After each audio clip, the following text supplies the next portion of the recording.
take a ride? From the high desert and the great American Southwest, exclusively on Sirius XM Radio, this is Dark Matter with your host, Art Bell. Now, here's Art. Extraterrestrial radio, actually. Hi, everybody. I am Art Bell, and this is Dark Matter. And it's going to be quite a night. I've got several things I've got to get off my mind quickly, if I can do it. Last night's show, love, hate. Most loved it, but people up on Bell Gab hated it. They didn't like that Barbara wasn't there and Chunga was. Well, that's life. But I missed her too. Now, onward. The other thing they said was it was too clear. It's got to be fake because it was too clear. Let me tell you something. We're on Sirius XM Radio now, baby. And it is clear. It's not like the old AM days when we played. As a matter of fact, about half of what we played last night was the old stuff. Done long ago, same stuff we played on AM. Difference is, now you can really hear it. The audio response that we've got here compared to AM radio is like separate universes. We've got a lot of audio here. In fact, we petitioned and received extra bandwidth from XM Sirius. Or Sirius XM, I guess that's the way I'm supposed to say it, right? All right, let's see. I got a big thank you from a listener to Vice President Howard Stern, who said we've been asking Howard for a long time for a 90-minute timeout, and now we've got it. Thank you. Vice President Stern. Yeah. A lot of stuff. Listen to me now. You're going to want to go. You're going to want to go to artbell.com. You're really going to want to go. I'm going to give you a lot of reasons you're going to want to go. But first, so you might as well get going now. First, SiriusXM has upped the prize for the ghost photograph. If you've got a ghost photograph, a good one, send it. Because the winner, as determined by all of you, the winner of the ghost photograph contest now receives 1 year of SiriusXM free and a SiriusXM brand new radio. Ooh, nice. A brand new radio and a year subscription free to the winner. So there you go. Then we've got ghost stories. Don't forget, if you've got a ghost story, spooky matter, happens on Halloween night. That's our ghost story night. Send me a brief, like one paragraph sort of summary of it, and leave me your phone number. We'll call you. You don't even have to call us. We'll call you. Pretty cool, huh? So send it to me, artbell@artbell.com. My email's up there on the website. Don't forget that phone number, and you got to be home. Don't forget that. And by the way, it's better if you have a landline phone. If you have only a cell phone, then I don't know, make it work. Don't forget Arts Parts. That's a special new place. We had so many requests for Dark Matter t-shirts, mugs, hats, stuff like that. That's part of the website now. You can go to Arts Parts. Now, here's why you want to go to the website right now. 3 reasons. I'll give you 3, I think. Number 1, there's been a find at the Denver Airport Hotel dig site. They have found a skull there. And that skull, for all the world, looks like an E.T. skull. Take a look at it. Don't know what it is, but we just got the photograph. You tell me what it is. Reason number 2, we've got a UFO video tonight, which is really weird. I thought it was just junk at first, but now I don't think so. This UFO is shown in the sky by whoever took the video with seagulls. You can see the seagulls flying by, and at first it just looks like a little piece of junk or something, and then after a while, it looks like something else. It looks like a small but definite UFO of some kind. You tell me, but you'll see the seagulls. And then maybe the best reason for you to go tonight to artbell.com is, if you haven't seen it yet, it's gone viral, and it should be viral. It's hilarious. It'll be the best laugh you've had all night. It's the telekinetic coffee shop. That's really kind of a promo for Carrie, the movie, but this thing is a riot. They set up this coffee shop. I don't want to spoil it for you. So that it would be telekinetic heaven. And then they got a bunch of people in there drinking coffee, and they pulled this gig on them, and I'm telling you, it's hilarious. Absolutely hilarious. Things and people are flying all over the place. The customers are going berserk. You don't want to miss this. The telekinetic coffee shop. Okay. Now, down to biz. I've cut an hour out of John Hogue tonight, and it's because of not politics. The government is still shut down, as you know. I've gone from anger about that to virtual indifference. You know, I understand it's hurting some people, so I should not be indifferent. But they're nuts back there. Absolutely nuts. But can they be crazy enough to go to default? Now, default means we don't pay the people we're borrowing money from. We stop paying them back. It's kind of like bankruptcy, I guess. I don't know if that's fair. I've got a guest that we're going to ask about that shortly. I'm not sure that's a fair analogy, but it's kind of like bankruptcy, and you stop paying people that you owe money to. Now, that's really bad. And I said last night, I think awful things would happen. And I think I can justify what I'm saying. I said, look, if they really, really go to default, I'm taking my shekels, money, my wife, my daughter, back to the Philippines. I'm a permanent resident there. My wife is a citizen. And so, change these shekels into those shekels, and I think they'd be safer. Because I think the dollar would fall like a rock. Inflation would...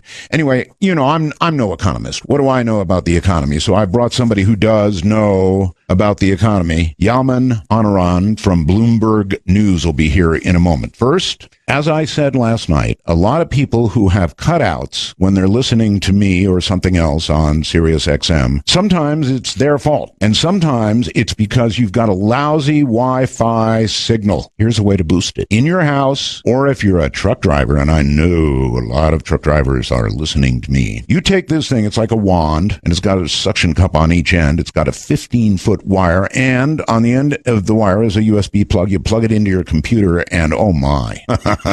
You can start to hear Wi-Fi signals, some of them free, of course, from a very, very long distance. Or if you're at home, it'll improve your Wi-Fi signal so you don't get dropouts. Either way, the Super USB Wi-Fi Antenna 3 is for you. I know it's for me. I use it. I used it in Manila. I use it here. It's so good that if you're seeing one or two Wi-Fi signals in your neighborhood, you take the sucker, put it in the window, plug it into your computer, add the software, and voila. You're going to be seeing signals all over your neighborhood. It's only $99.95. Very, very reasonable. And it's available by calling C. Crane right now. Operators are sitting there probably sipping on coffee and awaiting your call.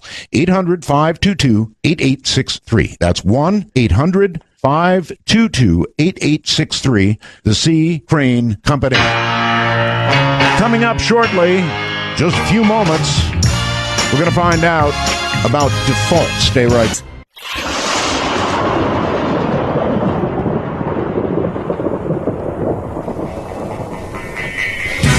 Take a ride from the high desert and the great American Southwest. This is Dark Matter.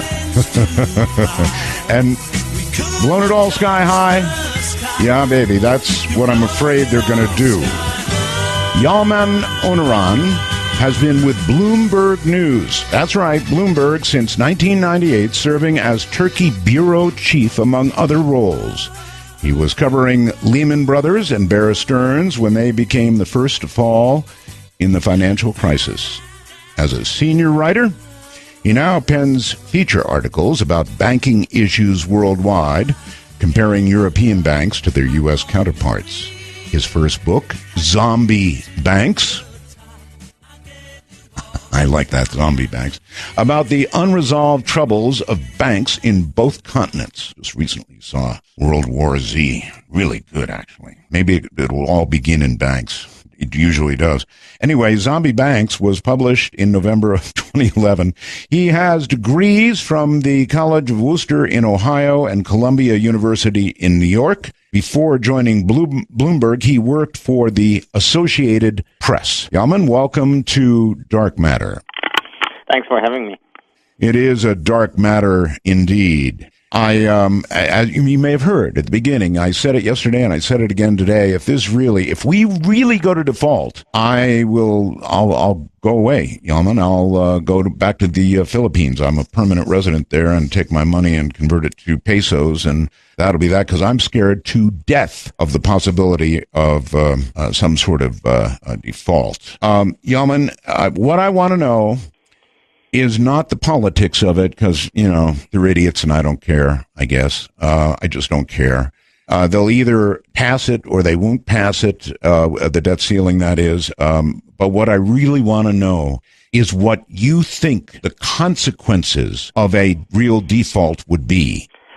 I mean, of course, it's very hard to know because all these things, depend on millions of people making decisions with their money.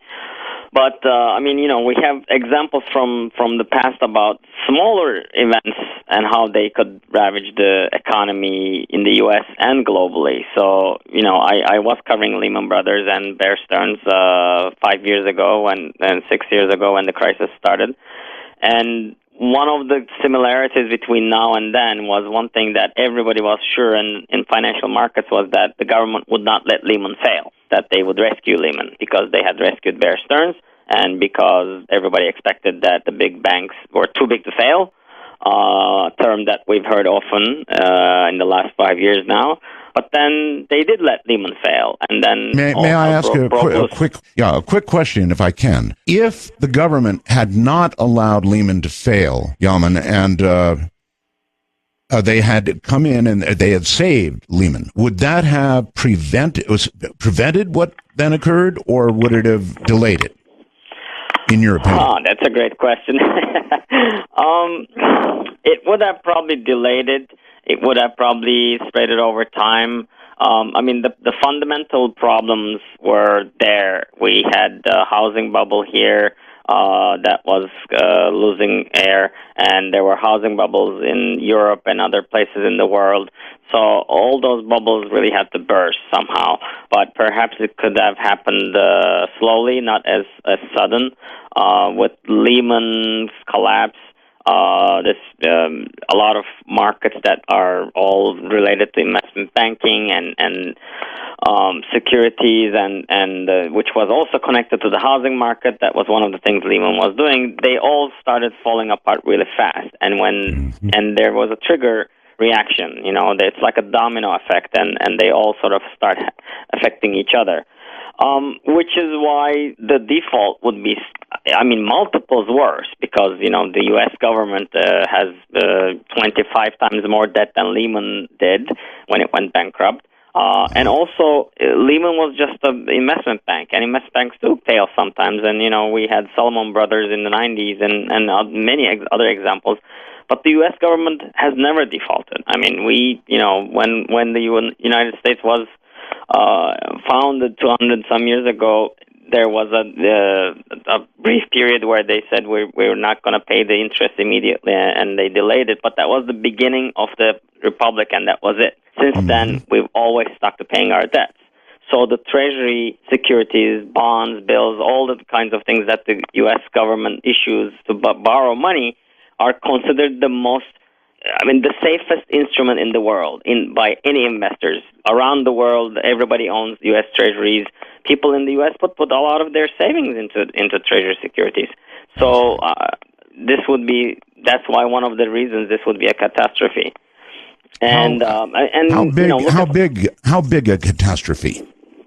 I've been doing research on this for a while. To write the article that was published this Monday, I've been looking into lots of reports, talking to analysts, talking to fund managers. I haven't seen exact figures that could quantify the problem, because it's sort of everybody tries to hold from one end or the other. But there are so many aspects of it, so many markets around the world, financial markets, and so many economies would be impacted that it's really, I have not seen a number that tries to put all of it together. But stock markets, in 2011, when the U.S. The Congress and Obama again sort of had this back and forth about the debt ceiling, but they actually did extend it at the last minute. They did reach a deal. But even just the debate, the dispute, the fear that something might happen caused $6 trillion of market value destruction in about 4 months. So that's right. That's when it didn't happen. Imagine when it happens, it could be multiples of that $6 trillion that was lost in stock markets around the world, a lot of it in the U.S. Then the prices of bonds would fall, borrowing costs all around the world could go up, and that means, to buy a house, you'd have to pay more. Already, borrowing costs have been going up in the last year because, of the fears that the Federal Reserve might not be having so much monetary, loose monetary policy, but this would be many times more than that. So, companies would have to pay more, countries would have to pay more, U.S. government would have to pay more, and those could be other trillions of dollars that could hurt, and these all could result in recession, going back to recession here and elsewhere in the world. So this all right, even today, the Dow fell about 160 points, the Nasdaq 75 points, and that's just a taste. As we sort of approach the date of the 17th.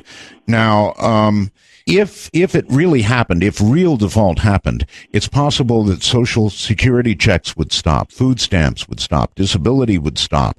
And that's 148 million Americans, Yaman, that get to 148 million. That's like half our population. You cut that money off, and you're going to have a revolution. Yes, I mean the money that the government makes payments on is not only the debt we have, as you said. There are so many other places where the money goes, including people's pensions, Social Security, food stamps, all kinds of spending. The money that's paid to the soldiers who are in Iraq and Afghanistan and in those aircraft carriers all around the world in the middle of the oceans. There is a lot of discussion whether we can keep paying the debt if we just stop paying everything else. But everything else is worse than probably default. There was one estimate on that by Goldman Sachs analysts that said if they cut all these other payments like Social Security and others, defense contracts, companies and military personnel, everything, then the U.S. economy would shrink by 5%. So this is the other end of the default. So 5%, 10%. It could be a disaster because all these people not getting paid, they couldn't spend money. These companies not getting paid, they could start going bankrupt. The chain reaction is so hard to fathom. The economy has just begun to sort of get its legs back after what happened in 2008 forward. I guess the deficit is actually falling somewhat, and things are just beginning to look up. My opinion is they can't possibly be crazy enough to let this happen, can they? Well, when I was preparing this article and talking to lots of people last week, nobody thought it could happen. They said, no. It's not going to happen. But if it happened, here's what might happen. But this week it looks more likely because despite all the worrying, the fears, and everybody warning, the jockeying between politicians, it just never ends. And apparently there's I saw an opinion poll today. There's a big part of the public who's not worried about a default really doing anything, and they're so there's a lot of I don't think most people understand what a default would mean. You were talking about it before I came on the air. I was listening. You said, is it like bankruptcy? How do we explain default to people? I talk to my friends and they're like, what do you mean the U.S. government defaults? What does that mean? And it is like bankruptcy, and it's a really weird form of bankruptcy because when you have credit card debt and you lose your job and you just cannot pay, you have to declare bankruptcy and there's no option. But with the U.S. government, we have all the means to pay, but one day we just call up the bank and say, sorry, I'm not going to pay my credit card debt because I just don't feel like it. That's right. And so we have the means to pay. We have lots of revenues. We can, but we always have. We have been having deficits for many years. Since the Clinton administration, we haven't had a budget surplus. The government has always had deficits, but that doesn't mean we're really bankrupt in the fundamental sense. But if we stop paying our debt, that's saying I'm bankrupt. Sorry, I'm not going to pay. Yes. And even the Treasury said, and I'm quoting here, a default would be unprecedented, has the potential to be, their word, catastrophic. Credit markets would freeze, the value of the dollar would plummet, U.S. interest rates skyrocket, the negative spillovers could reverberate, and I'm sure they would, around the world. Now, I do understand that it would reverberate around the world, but I'll tell you something, and maybe you can, confirm this or not, Yaman, but in 2008, I saw it coming. And I went to the Philippines. And while the Philippines is a very poor country, their banking practices there are frankly pretty solid, and they don't loan out money easily. In fact, it's very difficult to get loans. So I had my money in that time in pesos, Yaman, and I felt very, very safe as things fell apart back here. Indeed, the the whole country continued to have positive growth right through that whole period. So while it would go around the world, it wouldn't be even, would it? In other words, we would be hurt more, certainly, than many other countries and currencies. Oh yes, definitely. We would be hurt more than many others. But we would hurt a lot of emerging markets too. I don't know whether the Philippines would still manage to skirt this one. Several emerging markets, as you said, during the 2008 crisis, actually continued to grow. But a lot of them didn't. I mean, because really, the global economy does rely on the U.S. as the engine of growth. I know. We were, as you were saying earlier, we were just emerging from that the big mess that was 2008, and this could just take everything back, and we would seriously be hurt. And our banking system was also just recovering from the extremes and the troubles of the 2008 crisis. And you mentioned my book at the beginning, Zombie Banks. In that, I argue that we haven't really done the right things. I mean, we basically, in the last 5 years, by keeping interest rates at zero, we have given a subsidy from savers to the banks and borrowers to write off the extremes of borrowing during the bubble years. So that's helped a little, and the banks are not as bad as they were 5 years ago, but they're still vulnerable, and everything could turn around very easily if all this starts falling apart, and the U.S. default would really bring that devastation back again. So, all right, real quick question: the banks that you mentioned that were too big to fail back then, some of them actually now they're bigger, aren't they? They are. During the crisis, they were gobbling each other up. They got bigger. Bank of America bought Merrill Lynch and Countrywide, which were both falling apart and failing. Wells Fargo bought a couple. J.P. Morgan bought a couple. So they all really were buying failing rivals, and so they're much bigger, and we have a bigger, a smaller group concentrated. So they are more vulnerable, and the interconnections between these giants, financial giants, are worse than ever. They have all kinds of esoteric securities that they trade with each other. They write all these contracts that they call derivatives that are still impossible to understand by anyone except the person who deals with 7 of them at a time. And so just all of that would again come crumbling down like a house of cards if the treasuries, which are considered the safest investment in the world in the last 250 years, would no longer be so. That's almost impossible to believe. I mean, every time there's trouble in the world, money just floods into the safe haven, the dollar. And so to put all that to risk over some stupid political fight seems to me to be on the verge of absolute insanity, economic insanity. But, we're within days of it. I'm really thinking they won't do it, Elman, but I'm starting to get worried. I mean, seriously worried. I mean, there are other people starting to get worried too, and as I said, just even in the last few days, the chances of it happening has gone up.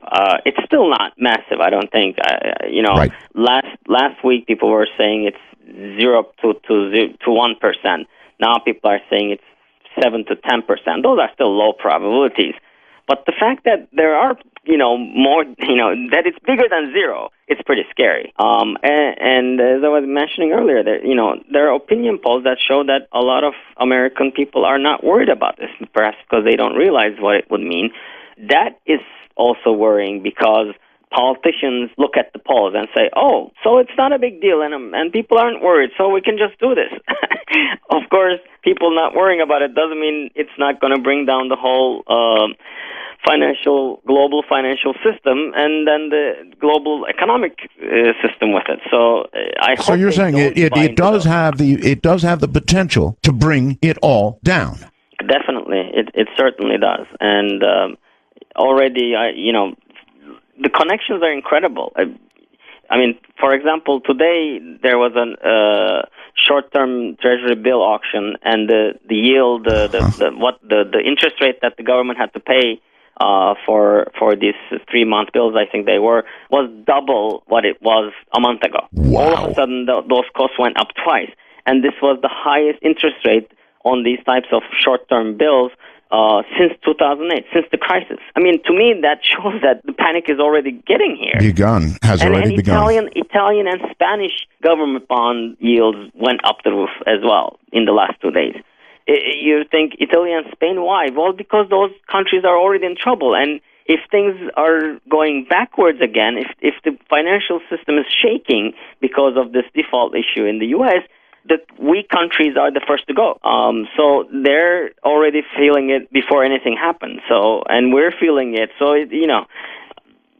the more these things, I mean, hopefully there'll be more market pressure as we get closer to October 17, which is the date that Treasury Secretary Jack Lew said is when we run out of money. And with more market pressure, politicians will feel that they have to do this and reach a deal and extend the debt ceiling, and we're not going to default. In other words, the market has to drop and scare the hell out of them before they're going to do anything. That sometimes seems to be the only medicine, unfortunately. I mean, I look back, there are many examples of it.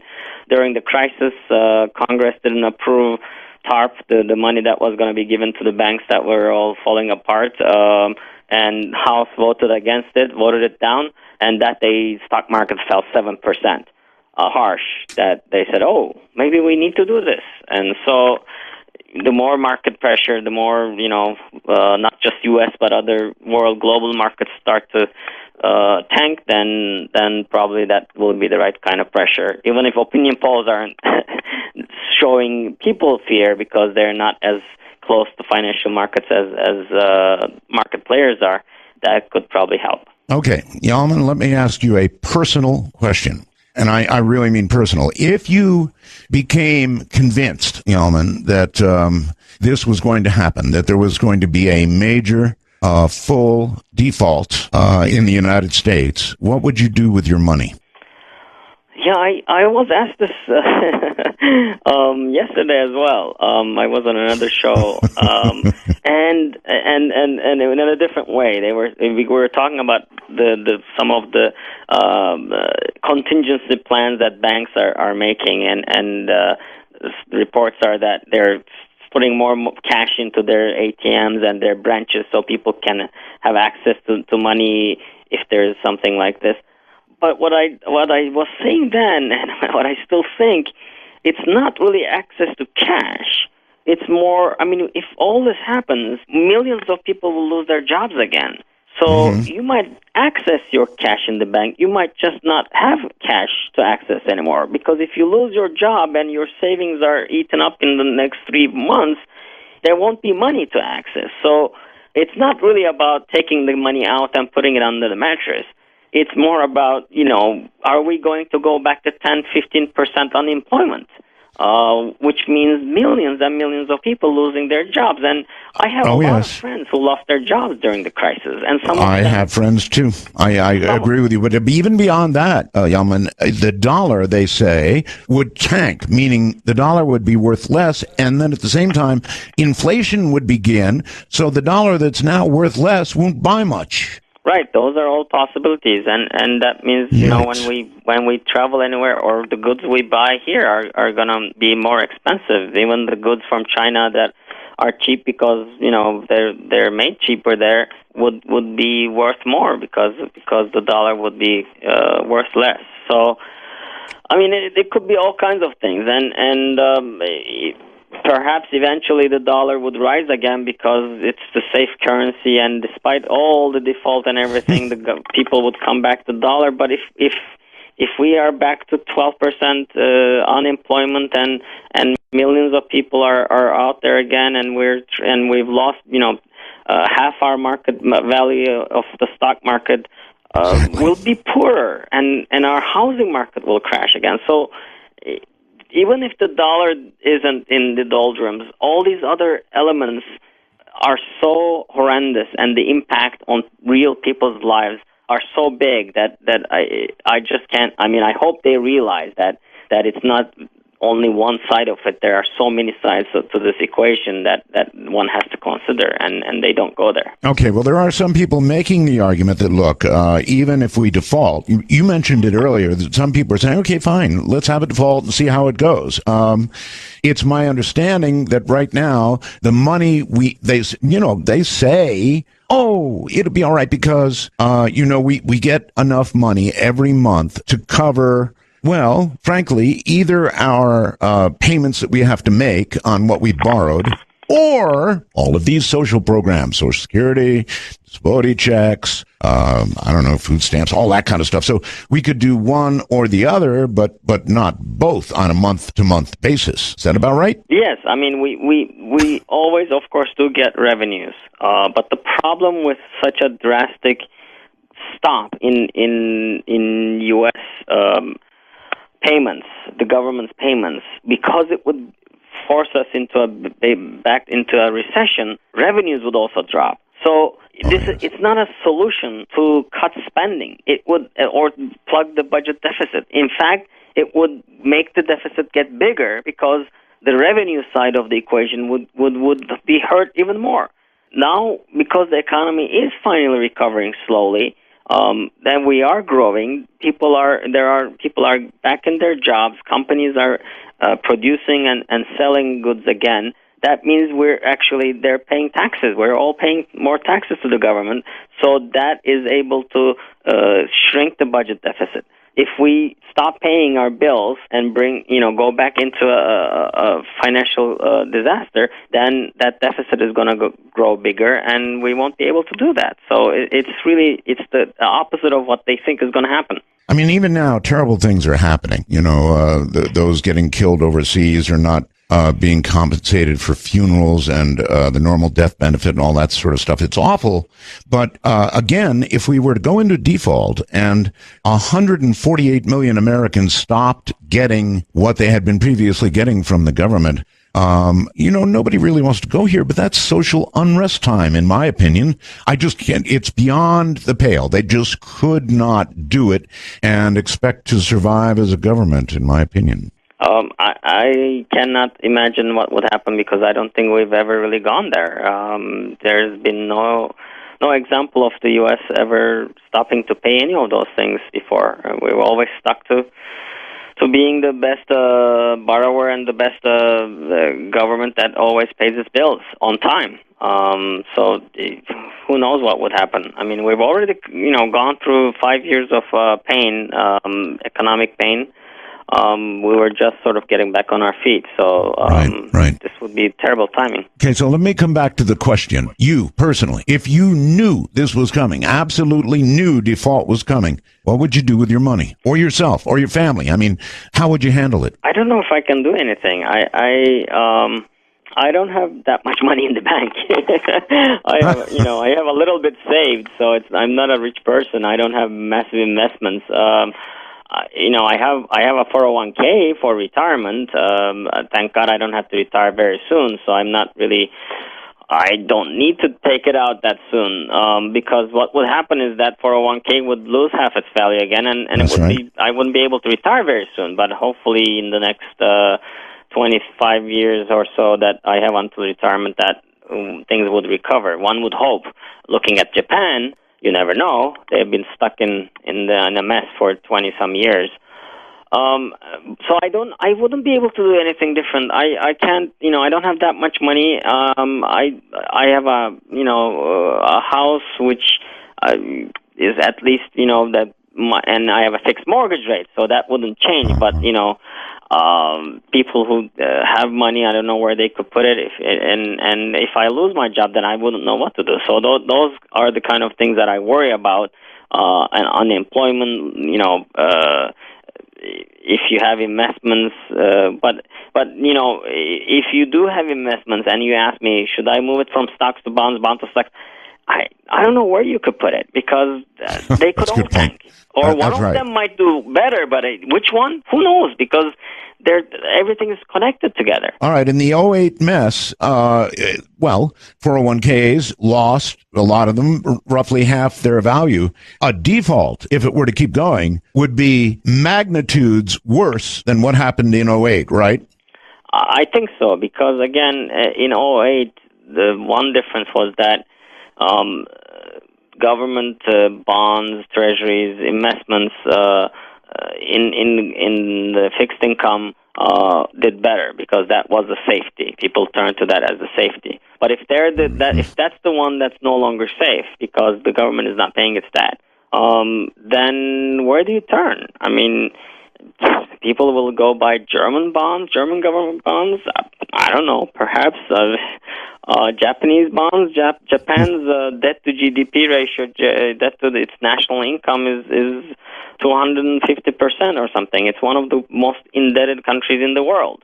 So it's rocky, yeah. I mean, is that safe? Where's safe? I mean, we have to go invest in the Philippines, but I mean, emerging markets are always tricky as well. We don't know enough about them. So one person might know about one country, but they're far away. So it's harder to even think how we could invest anything we have. Well, listen, I want to thank you for coming on. I guess, Yaman, we have to hope that they're not nuts enough to do this, and I trust they're not, but I'm worried, and that's why I wanted you on tonight. I surely do appreciate your coming on. If you've got anything else you want to get on now, if you want another plug-in for your book, I'd love you to do that, especially anything that's called Zombie Banks. Well, yes, and I hope the next book that I need to write isn't going to be zombie economies or zombie nations. If we end up doing what we did to our banks, to ourselves as a nation, as a government, as a country, I hope I don't have to write that follow-up book. All right, my friend. Thank you for coming on tonight. Thanks for having me. And take care. Okay. Good stuff. There you go, folks. Working for Bloomberg, and then before that, the Associated Press should know what he's talking about. It's hard to talk about, and nobody wants to panic anybody. On the other hand, here we are, a week away from the 17th, and a little less, actually. I can't believe they're still toying with this. It's like, I don't know, it's like having a short fuse on a stick of dynamite and sitting there playing with matches. Just insane. All right, one more time, 3 really good reasons to go up to artbell.com. I mean, really good reasons. If you have not yet seen Telekinetic Coffee Shop, you've got to. You might as well laugh up ahead of Armageddon, right? Telekinetic Coffee Shop will give you a hearty chuckle at the very, very least. And you'll probably be sitting there rolling around on the floor. So that's at artbell.com. The Denver Airport Skull, or Denver Airport Hotel Skull. What is it, by the way, about the Denver Airport? The Denver Airport has always had paranormal vibrations about it. There have been stories about things under the Denver Airport. I got a personal tour of a little bit of it, places where other people don't get to go in Denver. Nothing I can really talk about. And then there's something up there that's really cool to see. A UFO with seagulls. Seagulls flying around, but there's this UFO, this smaller UFO, doing really weird stuff. All of it available to be seen at artbell.com. Coming up in a few moments, a really cool guy named John Hogue. John has been a friend for years, a guest for years. He defines himself as a rogue scholar. So coming up, John Hogue and predictions for what may...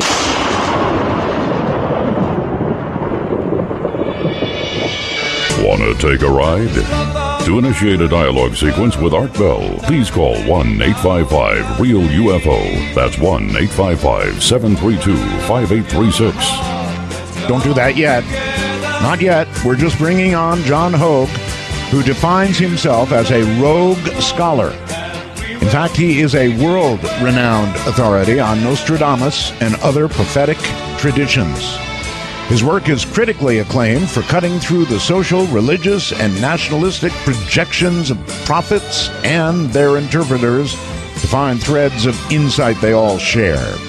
Futurist, accurate forecaster in his own right, creator of what some people call the Huffington Post of prophecy websites.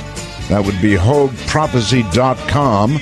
Hogue has received wide international recognition, appearing on over 100 television and 1,000 blogs and talk radio shows on 5 continents: North and South America, Asia, Australia, and Europe.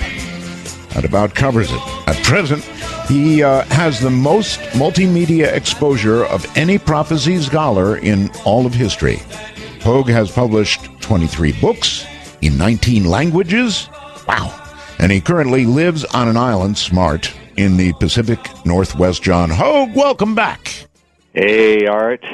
Actually, it's welcome. You've never been on Dark Matter before. No, and I'm honored to be one of your early guests for your new launching. Thank you very much. It's been, actually, how long, John? Well, I was looking, it could be as long as 2002 when you were in Manila and we were doing a show between 2 typhoons.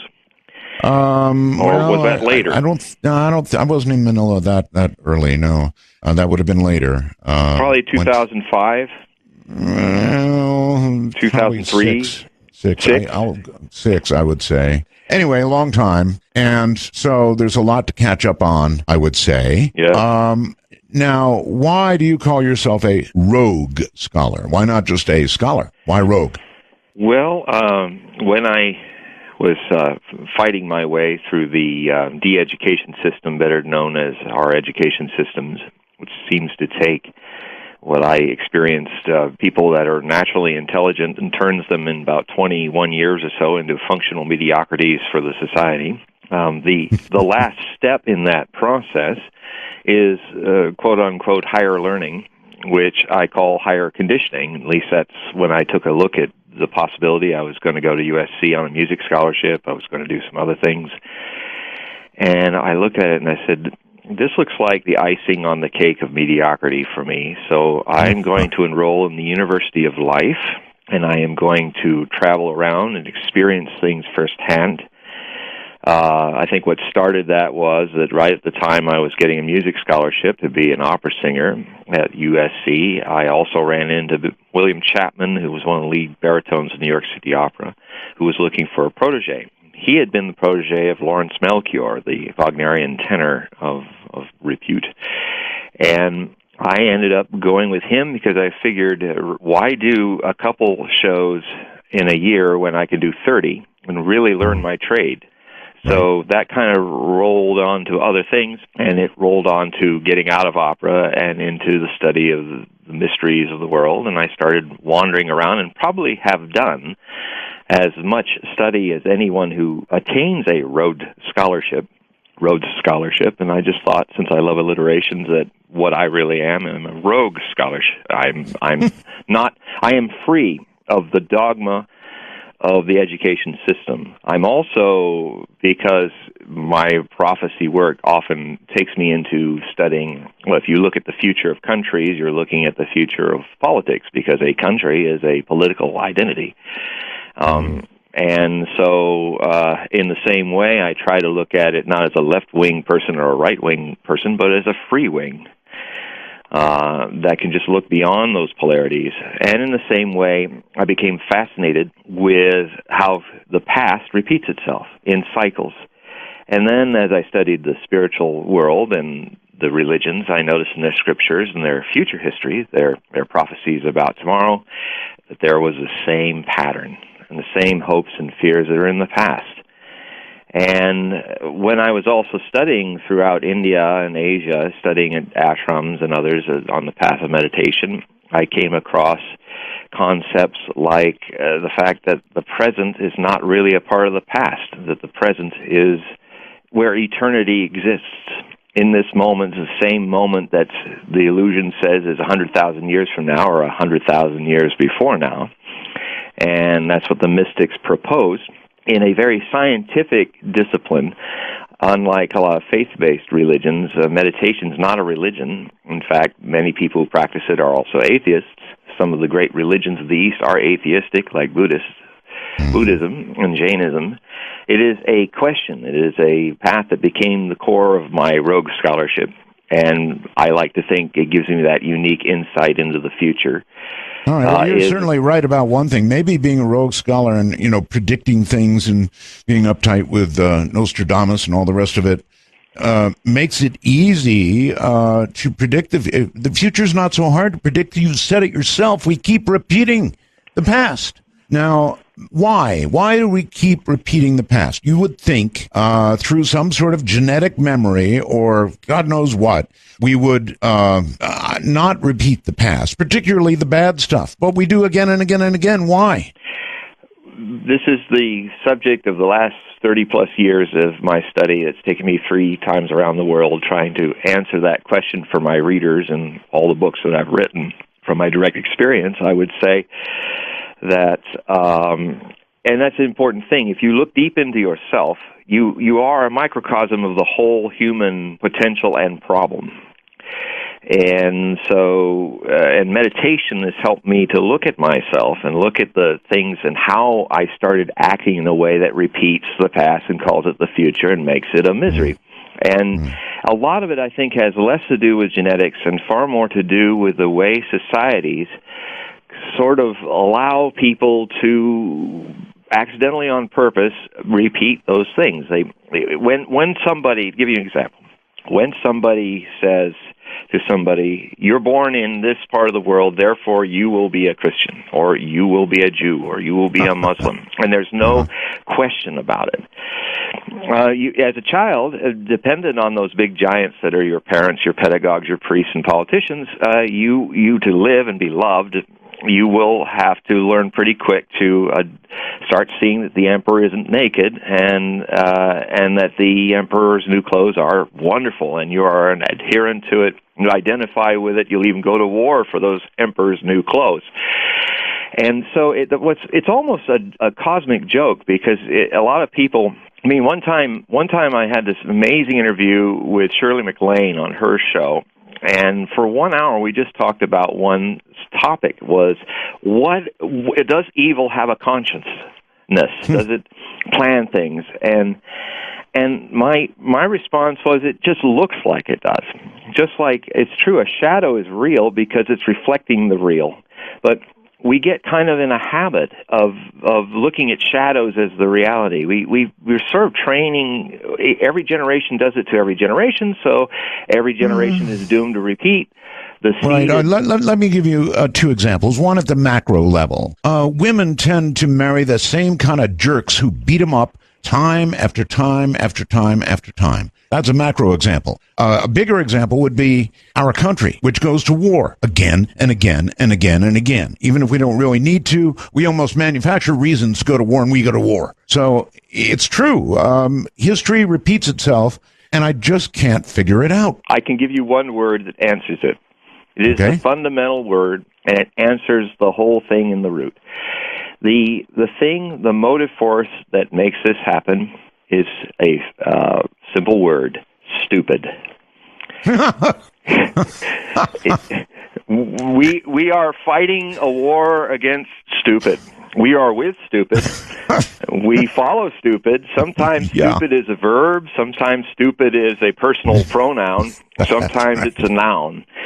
But basically, my experience of it, because yes, when I look at your analogy, I often used to think, why do I always end up with crazy women as my girlfriends?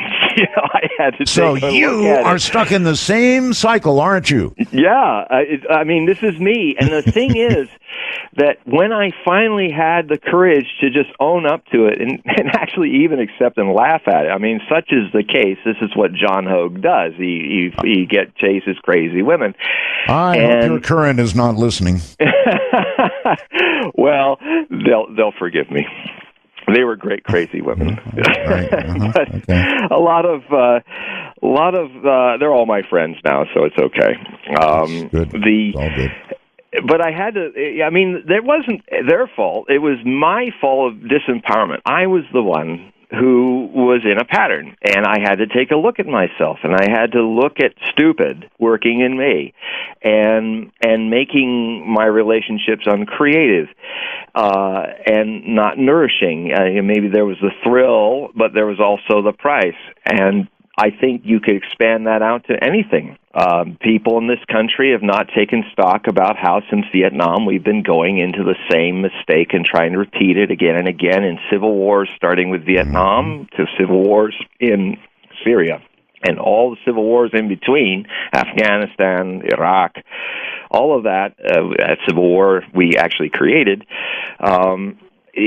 And we're not learning. And we tried again to rush into one just last few weeks ago, and then what fortunately happened was a little cosmic joke called Joke Diplomacy at HogueProphecy.com, where I have a whole article that everybody can read right now, which is going to be related to a lot of what we're possibly going to talk about tonight. And basically, a joke was picked up by Putin and Lavrov, his foreign minister, and they ran with it. And now, basically, it's thwarted an attempt to make a war. Although, you know what I think? You know what I think happened? I think that when Obama went there and talked with Putin, they said, "Oh well, there was nothing to talk about." Well, baloney. I think that they did, in fact, talk this out. This whole Syria thing. That's my opinion. Anyway, listen. Is Syria mentioned in all of Nostradamus? Is there anything mentioned about Syria? Oh yes. In fact, the prophecies about Syria are something I've been looking at in my books for a while, and I'm just prompting one up right now. I have these links on my website to different things, and let's see. It's all right. You don't have to look these things up and quote them. I'm sure. Yeah, good. Well, just off the top of my head, basically, he talks about cities along the Orontes River. And Nostradamus used geography extensively in his prophecies, quite unique in the prophetic traditions. He mentions over 650 geographical locations. Though, of course, they're all in 16th century and classical Renaissance terms. So one has to learn what he knew in a Renaissance sense. And then in that, he talked about areas which are the heartland of the Sunni rebellion. That run along the Orontes River, where you have Hama and Aristan. He mentions Aristan outright in its arcane name of Arethusa. And Arethusa was a Greek goddess of lava. And he talks about how when the earth-shaking fire is in this area, which he describes, he doesn't say Syria, but he describes the area by towns and rivers, that's Syria, that you're going to see Arethusa create a new river that's red. He leaves it open, not red of lava, or maybe the lava of war and red fire, because he's talking about earth-shaking fire, but also of blood. It turned the river red. And so that is his most direct statement about Syria. And since 1997, I have been, we might have even talked about it in previous shows, that in my books, I take people through the steps of the evolution of my detective work. So from there to now, what looked like, I said, looks like there's going to be some major fight between the main communication line of Hezbollah through Syria, that maybe Israel will get involved. And actually, the Hezbollah forces did get involved with Syria, and I also mentioned it was going to be a point where the Israelis might bomb. And actually, there was 3 attacks, one of which was right along that area, which was a communication pipeline, weapons pipeline, where the Israelis struck Hezbollah moving some, perhaps, chemical weapons out of Syria. But I wrote that in 1997. And I didn't see until later this concept of it being the full-fledged civil war. But what is common in Nostradamus' work, and also in another book, which I've just refreshed because of these instant movement that's going on between Israel, America, and Iran, like it seems to be coming to a climax now. I wrote a book in 2007 called Nostradamus, The War with Iran. I updated it and completely revamped it last October, almost to the day. And I just now posted it on Kindle and Nook and Kobo with a new subtitle, Nostradamus, The War with Iran, Islamic Prophecies of the Apocalypse, where I look at how, in a nutshell, the three main potential combatants are underpinned by their conditioning and their traditions to think in apocalyptic terms about the situation. All three major. And I believe they do. They think in exactly those terms. And before this deal came along to get rid of the chemical weapons in Syria, I frankly thought I saw a possible end. I mean, end of the world.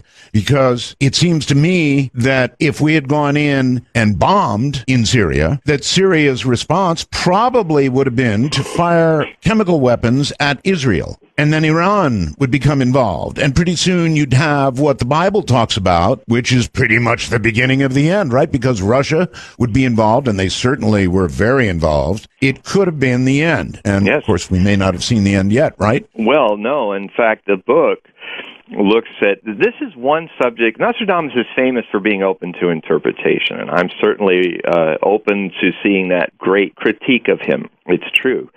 However, there are hundreds of prophecies that, to one who understands and actually studies what Nostradamus knew and understood how he thought, how he pieced together cryptic language in a very current for his time way. And if you understand literature of that time, you can understand how he thought. With Iran, I've rarely seen him, except for the history of England, and the French Revolution, I've rarely seen him so in the open, in the clear, about his statements about Iran, which he calls by its arcane name Persia. Mm-hmm. He calls the Persian Gulf the Arabian Gulf. That's what it was called in Nostradamus' day, and all Arabs call it the Arabian Gulf even today. Okay, there's a lot of complaints in Arabic about us calling it the Persian Gulf in our Western maps. He talks about Persia. He talks about things going on in Egypt and how the war would spread to Syria and Egypt and Lebanon and Israel. He describes it outright. He dates it with astrological computations that made the two windows that were highest for war back in 2006 and 2007, and then especially so between 2015 and 2016. So what I am seeing, I also said in the book that he talks about a black king, and he means someone who is black. And in one of my books, I looked at one of his black king prophecies and said, this is probably Obama, and the Antichrist that he's killing is one of the candidates of the Antichrist in his version of three Antichrists. And I said he's talking about Osama bin Laden, and that we will get Osama bin Laden on the ground, killed in Pakistan. I wrote that in May of 2008. All right, hold it right there for a moment. We're going to take a break. John Hogue is my guest. We're talking about the predictions of Nostradamus, and there's a lot to talk about. I'm Art Bell. This is Dark Matter. Want to take a ride? To initiate a dialogue sequence with Art Bell, please call 1-855-REAL-UFO. That's 1-855-732-5836. But not yet. John Hogue is my guest. We'll get right back to him. A couple of things I want to mention. One, I have a rule on this program, only one rule, and that is no bad language. Now, my first hour guest, in the interest of honesty, did, when referring to bankers, suggest that they were scared shirtless. Only he didn't say shirtless, if you follow me. So I hit the button on him. That is the first and only time that I've had to hit the button on anybody. So Art Bell's number one rule is no bad language. Then I also want to note that Thursday, that's right, this coming We're going to do a full night of open line radio, where, among other things, we'll be talking about stuff like, if you're the Antichrist, call in. Now, the Antichrist is the subject of something I'm sure we're going to discuss him this evening with John Hogue. So we'll do time travelers. They'll be welcome. Antichrist, they'll be welcome. It'll be a pretty wild night. That'll be coming up Thursday. All right, John, you're back on again. So I kind of want to cut through it here. Is there going to be a war? And if so, is it going to come in 16 or did you say 17? 2016 is the prime year, though it could come as early as August 2015. In the book, I described the astrological reasons why that would happen. I don't need to go into that. Okay, here. the president of Iran right now is saying, look, we're open and we don't want or need nuclear weapons or anything like that. Is that so much baloney? It's important to understand there's two countries that have been countries in political identity, even though their names have changed, but they've essentially been around for a very, very long time, longer than America, longer than the new state of Israel. Right. And one is Egypt, which has been around for 5,000 years, and the other are the Aryans, who live in Iran, which in Iranian means land of the Aryans. Okay. And the Iranian culture, even the Iranian conditioning, is not like those other blonde-headed, blue-eyed Aryans of Germany, which if you look at Germany's repeated past, they have more than once nearly destroyed Germany. In the 30 Years' War, it was almost completely destroyed, the German states. And then later in what some historians have called World War I, the peace period in World War II, the second German 30 Years' War, it was almost annihilated. This pattern is not an Iranian pattern. And so what the Iranians do is they try to last, and they try to endure the ups and downs and the chest beatings of very powerful but very short-lived empires. Alexander is a great example. He even occupied and took Iran as the Persia as part of his empire, but then he died at young, and it broke up, and then it slowly became back being Persia. So it's important to see that view in the deep thinking of Rouhani, President Rouhani, or Khatami, or the Supreme Leader. And I go in depth because really, to understand the patterns of the future, you have to understand the patterns of the past. Right. And so with that stated, I think that there's definitely a chance for peace. There's even a prophecy that dates a leader who would bring peace to that region and on Earth for a long time. And the dating is exactly 3 weeks to 4 weeks after Obama was elected in his first term. And not elected, I mean, gave his inauguration speech. It happened. All right. Well, I'm sure you've seen all the overtures from Iran. I mean, they're sounding like our best buddies lately, and there was even a phone call and all the rest of it. But my question is, looking at the patterns of the past, is it BS? I don't think it is. It's not that cut and dry. See, here's the problem. We in the West are programmed, it's this or that. It's not rhetorical. You're talking to a culture which is lived on a very complicated Oriental rhetoricalness. Okay, so it's like you're saying it could go either way?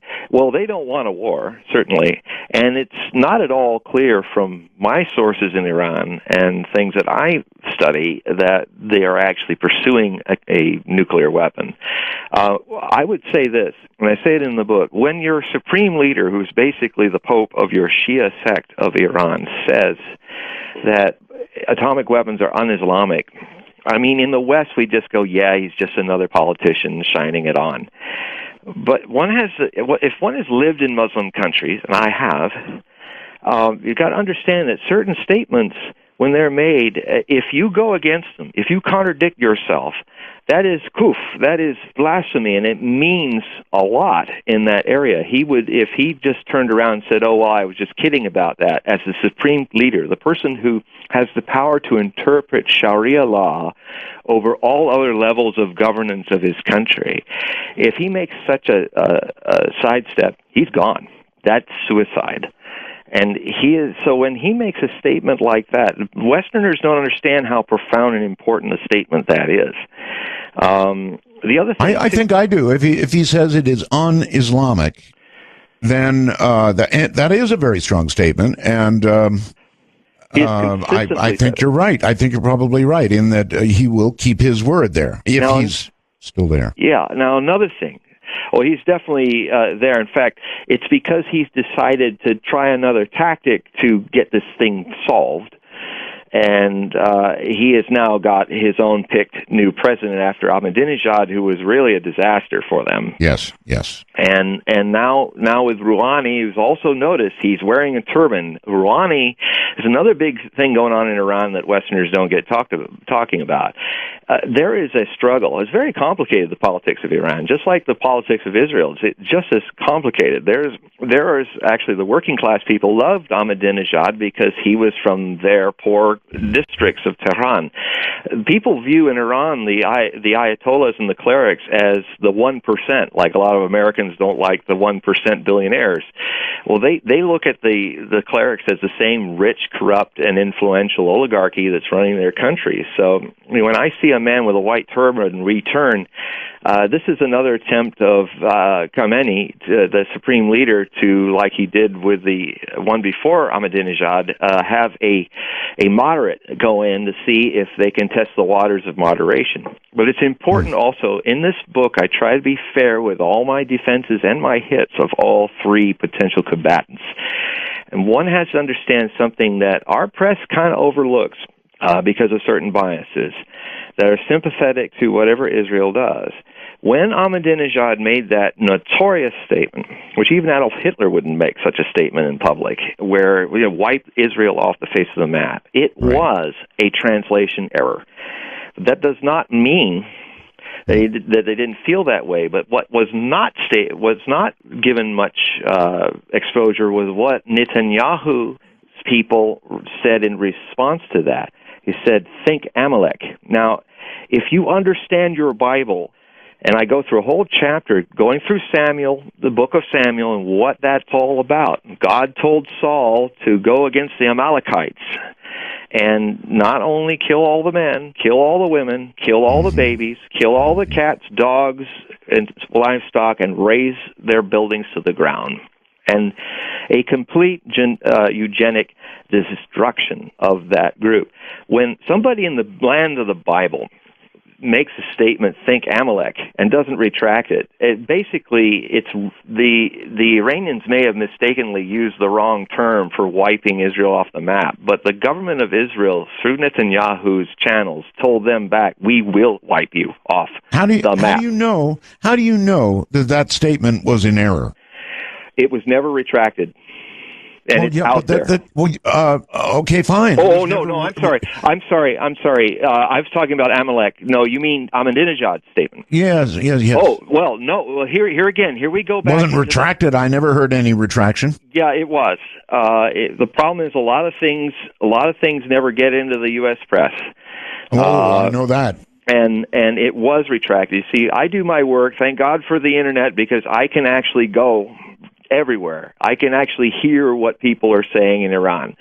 And I can also hear what they're propagating, too, both sides. The thing is that everything in the Middle East is complicated in that everybody's got a piece of righteous indignation, and they're all kind of sticking it to each other, too. I watch Al Jazeera, John, and I never saw I never heard about any retraction. But that was years. Have you been watching it for the last 10 years? Not for 10 years, no. Yeah. No, it's there. I mean, okay, all right. Tell me, when was the retraction made, and where can I read about it? You can read about it in my book in the source. I can't think of the moment right now what it is, but it's there.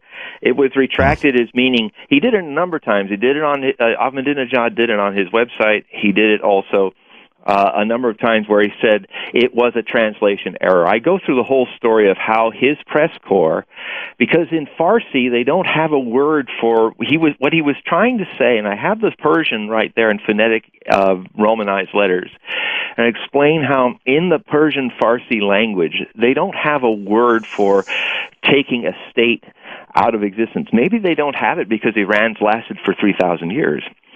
And it's just one of those habits. Good point. So somebody thought, well, we'll just say, well, because what he was saying in that speech, I mean, I've studied the speech. I've had Farsi specialists talk to me about what it meant. He was saying that what he thought was that the Palestine needed to be a state with two peoples, one state with two peoples, and that the concept of a political identity called Israel needed to disappear. And when that would happen, when they'd get together and make peace and make one nation and live together, then the whole concept of Israel would disappear. But what they did in Farsi is they made it wipe off the mat, which in Persian and Farsi, they don't see that in the kind of volatile terms that we Judeo-Christian conditioned people see that. All right, two things here. Now, as you know, one way or the other, Israel doesn't want to disappear. And and so the question is, if something doesn't change, I mean, Israel, after all, is convinced that Iran is building the bomb. They're so convinced, they say the red line has already been passed. So Israel may not feel the same way about a state, as in country, disappearing. And they have the power to make one disappear. So if we begin to cozy up to Iran, as we appear to be doing sort of now, beginning now, the question is, will Israel strike Iran? It's very likely, because then the book goes into their background. It goes to America, Iran, and all the biblical background that's involved in this. And the problem that the Israeli people, over half of them, do not actually support this. Because this is the other blackout. A lot of people in America don't actually know what people inside Israel are really talking about. They don't watch their news. They don't investigate, and their news services don't actually show the very complicated and amazing world of Israeli politics. For instance, there was a Israeli Spring, that when the Arab Spring was going on, no one even talked about the hundreds of thousands of Israeli Jewish citizens that were out on the streets of Tel Aviv protesting the fact that thousands of people live in tent cities, not because they're in some Occupy Wall Street number, but because all the money's going to the 500,000 people living in the West Bank. And people are literally living in tents for years inside the 67 borders. And it was such a big stink that Lapid ended up almost beating Netanyahu in the last election by one seat. And it was huge. He's kind of the Oprah Winfrey / Walter Cronkite major figure that's hardly even known outside of Israel, but he's a major figure in Israel. So the moderates finally woke up and actually pulled Netanyahu back, and Likud back from that idea. But important underpinning this, as Iran has its issues, Israel also has ancient conditioned issues, which I call in the chapter the Samson option. Sure they do. And the Samson option is taking biblical metaphor again. When Samson was blinded and about to go down, and he was ribbed and fibbed at in the Philistines' temple, he asked God, as he was blinded and his hair was shaved off, his power was gone, God grant him one more power to pull these two pillars down, take himself and all the people, the king of Philistines, all of them down with him. And it is a term used in Israeli defense ideas. It's kind of what we would call the nuclear option, but they call it the Samson option, where they would basically launch their 250 to 300 nuclear weapons at all and anyone who was taking them down. So, and there's another important thing. I mean, I'm sure a lot of people are getting pissed. Excuse me. I'm sure a lot of people are being upset with what I'm saying, because it comes across as simplistic. But I've written a 135,000-word book on this to try to explain these difficult issues.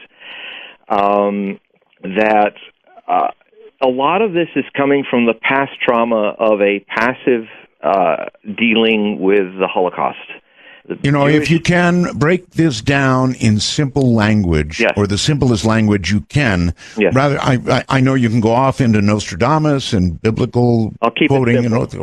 Keep it simple is right. Keep it simple here. The Holocaust, people did not do enough to prevent it. So now people are trying to prevent what they view as a coming Holocaust, but in fact, in the action, may actually bring one on.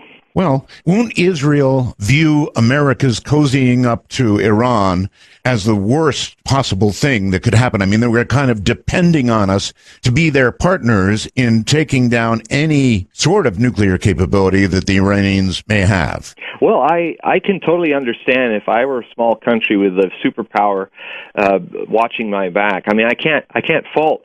And we got to remember, when you say Israel, because we all do this in America, Israel is not just one monolithic thing. There are upwards to 62 to 63% of the Israeli population that when Netanyahu was really rattling the saber, were telling him, no, we don't want to go to war. And it got so bad that even some of his highest cabinet members, including his former head of Mossad, actually publicly went out and castigated him, saying this whole concept of attacking Iran is idiotic. And I tell you, in Israel, they just don't do that. The leaders coming out like that. It was huge shock. But there's a lot of people in Israel that don't see this as the solution. But actually, there are a lot of people in Israel who actually recognize what I'm saying is that to prevent a second Holocaust, there are leaders in Israel that are doing all the wrong things to actually make it happen by pushing war and pushing fear and not. So, John, if Israel attacked, would that be the beginning, in your view, or the view of Nostradamus, as the beginning of Armageddon? For the prophetic record, Israel, I don't think will attack. What I think will happen, though, is people underestimate just what Barack Obama will do. If right now we're in a period which I did describe in the book, astrologically, a period where diplomatic breakthroughs are possible between now and 2014, you're going to see a period where it looks like it could be solved. But there are forces on all three sides. I mean, they were even throwing eggs at Rouhani when he came home for talking to Americans. There are forces on all three sides that want this war to happen. And because of their religious and sometimes geopolitical views, they need this war to happen, and so they're going to try to sabotage this work on peace. And then don't doubt that many of them are in this country, John. Oh yes, I evolved the book through the entire process from 1992.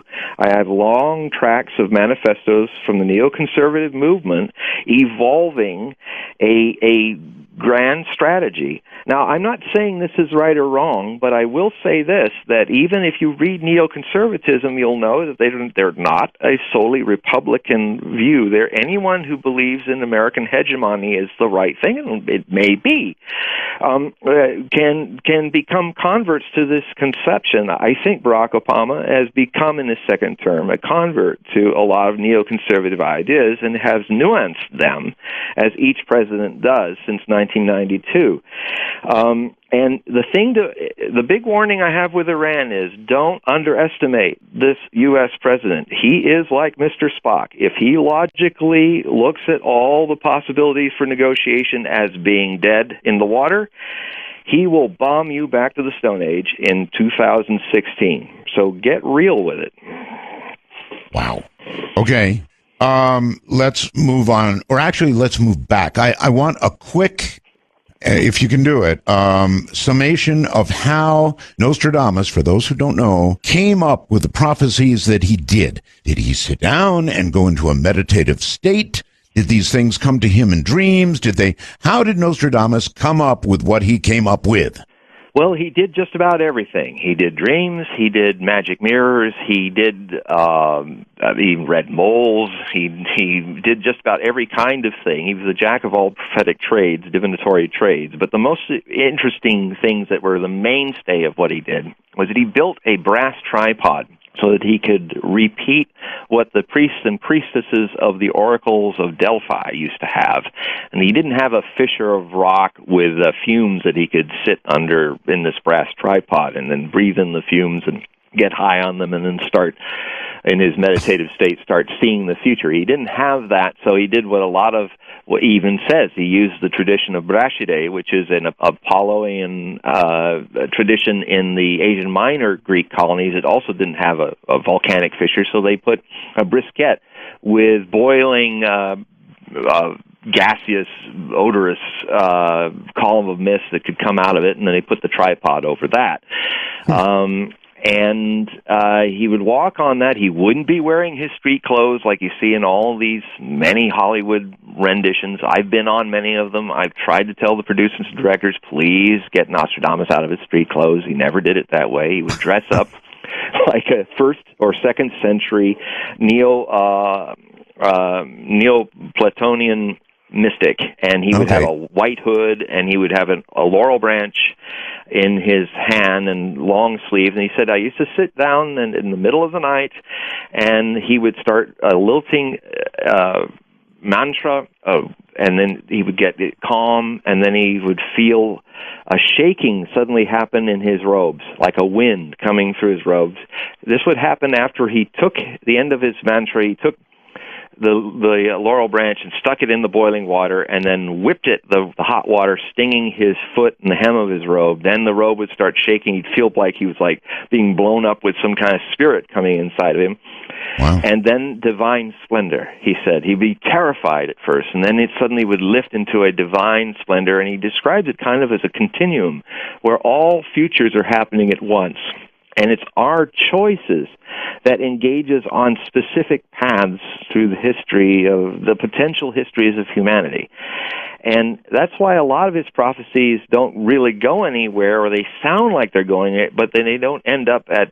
Okay, we're going to talk about that in a moment. I want you to sit there during this break and think of what has Nostradamus been right about so far, and what has he been wrong about? And we'll come back to that in a moment. Stay right where you are. Let's face it, smartphones, they're wonderful. I don't know what I'd do without my iPhone 5. I love it, actually. Tablets, they're great. I've got a couple of iPads. Asia loves hers. But the audio is little, teeny. Not great unless you've got headphones on, right? I think everybody can agree on that because, of course, there are small speakers. They have to be because there's small things. But it doesn't have to be that way. Now there is the Senta Ally Bluetooth speaker. This thing from C. Crane is awesome. It will pair up with whatever you want by Bluetooth, and that only takes, 1 minute or less to pair them. And this thing has batteries in it that last for 10 hours. But its main function is it's about 9 inches long, kind of cylinder. And when you play the music through your iPhone or iPad or whatever, and it comes out of the Senta, it sounds like an orchestra. It sounds like a big hi-fi, and it's not. It's small enough to carry around. When we first saw it, that was at Bob Crane's. My wife and I went to visit Bob Crane. It was one of those, oh my God, moments. I mean, just incredible. It can't possibly sound that good, and yet it does. This is something you've got to have. You've just got to have one. So what more can I say? Trust me. It uses a USB thumb drive. You can put an SD card in it, an 1/8-inch patch cord. In fact, it's even got a built-in FM radio. But most of all, after all of this, it'll play this music that just sounds spectacular. Great for the human voice, too. So if you were to hook it up to, say, well, an XM receiver... You get the idea, right? Take a look at ccrane.com. They've got a photograph there, and it's hard to describe, so take a look. The Senta Ally Bluetooth speaker. How much? Well, let's see here. I guess I should remind you first. Its batteries will last up to 10 hours. That's right, 10 hours of music at that volume. Amazing. Call and order one. The Senta Ally Bluetooth speaker. $69.95. Call 1-800-522-8863. That's 1-800, you can call right now, 1-800-522-8863. This is Dark Matter.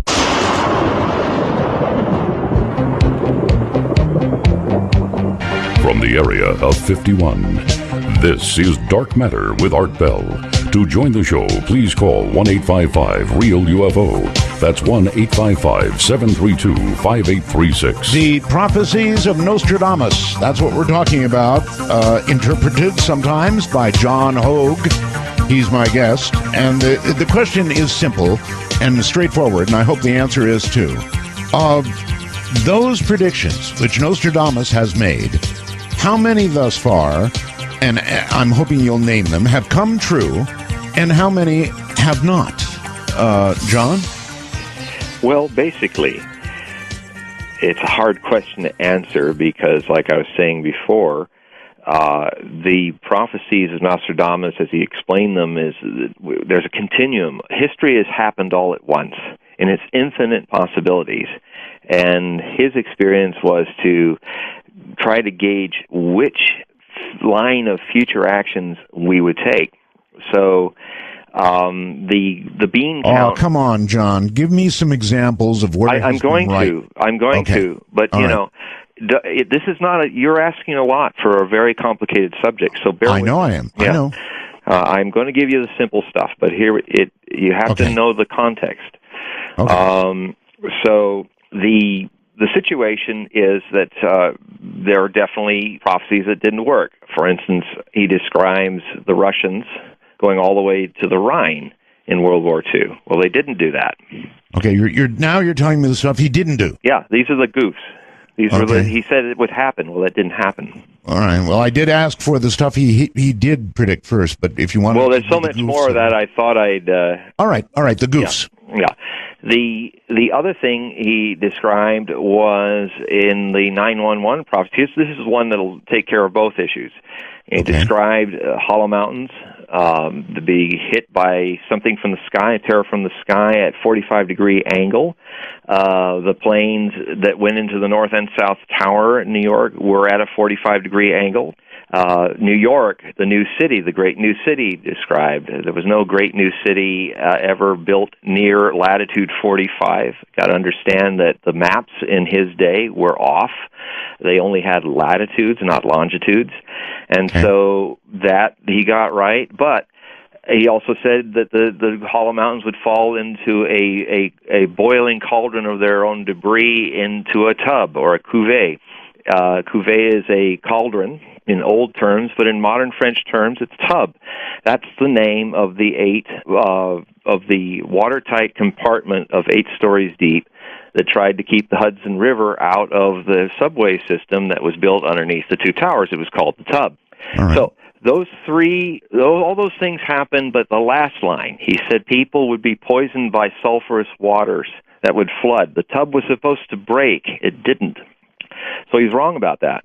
Well, people were poisoned by the air, but not in a flood. Not in a flood. That's right, not in a flood. You know, so he's wrong. So one can look at that and say, okay, he got it wrong. Or the other, what makes it complicated is we didn't quite go down all the steps of that timeline. It's true that Russians didn't get all the way to the Rhine.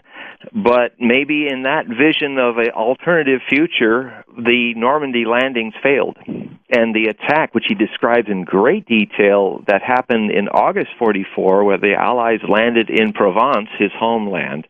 Remarkable string of prophecies describing the maneuvers of the Germans, the French, and the British, all the way up the Rhone River Valley, where they would meet the Russians on the Rhine. Well, that could have happened if Normandy failed. He also described that the way that Hitler would incorporate lands into Greater Germany, he got them all right except Switzerland. He said Switzerland would also be united, the German cantons of Switzerland. Well, that didn't happen. So rather than just brush it off as, oh, well, he got it wrong, which he did, I, as a researcher and a scholar, a rogue scholar, to look deeper into that and just see, is there any evidence that the German cantons might have wanted to become, like the Austrians, a part of Greater Germany? Well, they did. It was a very close vote. There was 70,000 people in the Swiss Nazi Party that were working as hard in the Swiss German cantons as the Nazis in Austria were to pull that part of their country into the Greater Reich, and they failed. But they were trying. Okay, you got a lot right. And if he didn't get every part of something right, I don't think that necessarily destroys the value of hitting the prediction. just because there was one little tiny part of it that didn't come true. Well, and that's also my feeling, and I think what it also shows in people that say, well, if he doesn't get 100% right, then I'm not going to agree with it, or I'm going to blow him off. I'm thinking, well, that says more about the person saying that and their attitude, the way they filter things, than it does about actually whether Nostradamus got a thing right or wrong. In my estimation, it says that's a person who's using the term skepticism in the negative, and who doesn't study what the word actually means. In Greek, it means to investigate, and do so without prejudice for or against. I mean, there's equally people that daily write me everything on anything that comes into their head. They just say, Nostradamus saw it. They're blind believers. And they're just as off the mark for me as the many skeptics, and who are more cynics than skeptics. They don't understand the word skeptic. See him only in negatives, and there's people who can't see anything wrong with what he says, and they're both wrong about him. He's somewhere in the murky middle. The murky middle. Well, murky middle is still pretty good. I mean, if you try to predict the future, you'll find out very quickly, if you had enough time to actually view whether you were right or wrong, that you're mostly all wrong. So, so what he did was absolutely amazing. There's no question about it. Any other hits or misses? Yeah. I mean, he would say at a time when people were in bullock carts and there was no electricity, he talked about the force of lightning, which so dreadful to the rod, shall be with great efforts by man contained and controlled, and then suspended in the air. Wow.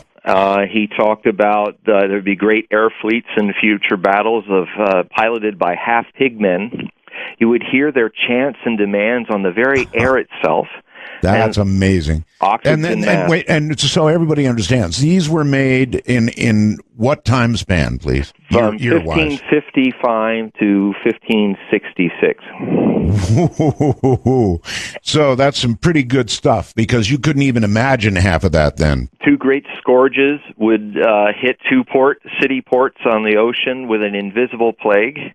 And the date is probably upside down. It's dating Hiroshima. He talked about how in these French Revolution prophecies are quite remarkable. He names people outright. He calls Louis XVI Capet, which was his name that they forced upon him when he was deposed. Citizen Capet, he says, elected Capet will do this and that. And it's like only somebody knew that intimate experience or that intimate information who could see that in the future could say it. He also said that at that time when they destroy the king, they'll think it's a new age, and they'll think it's such an important thing that the vulgar people, the peasants, and the non-royalists, because he was a biased royalist, he did not like what was happening in the future of the kings. He said in the year 1792, they will consider it like a new age, and they'll create a new calendar. That's exactly what they did in the year 1792, after the king was deposed and turned into a constitutional monarch. And before they killed him, which Nostradamus describes also in detail in his prophecies in the following year. There's the thing long ago forgotten shall be rediscovered by Pasteur. He will be considered a near half godlike figure. Before and after, he will be much maligned and by scandals that are foul.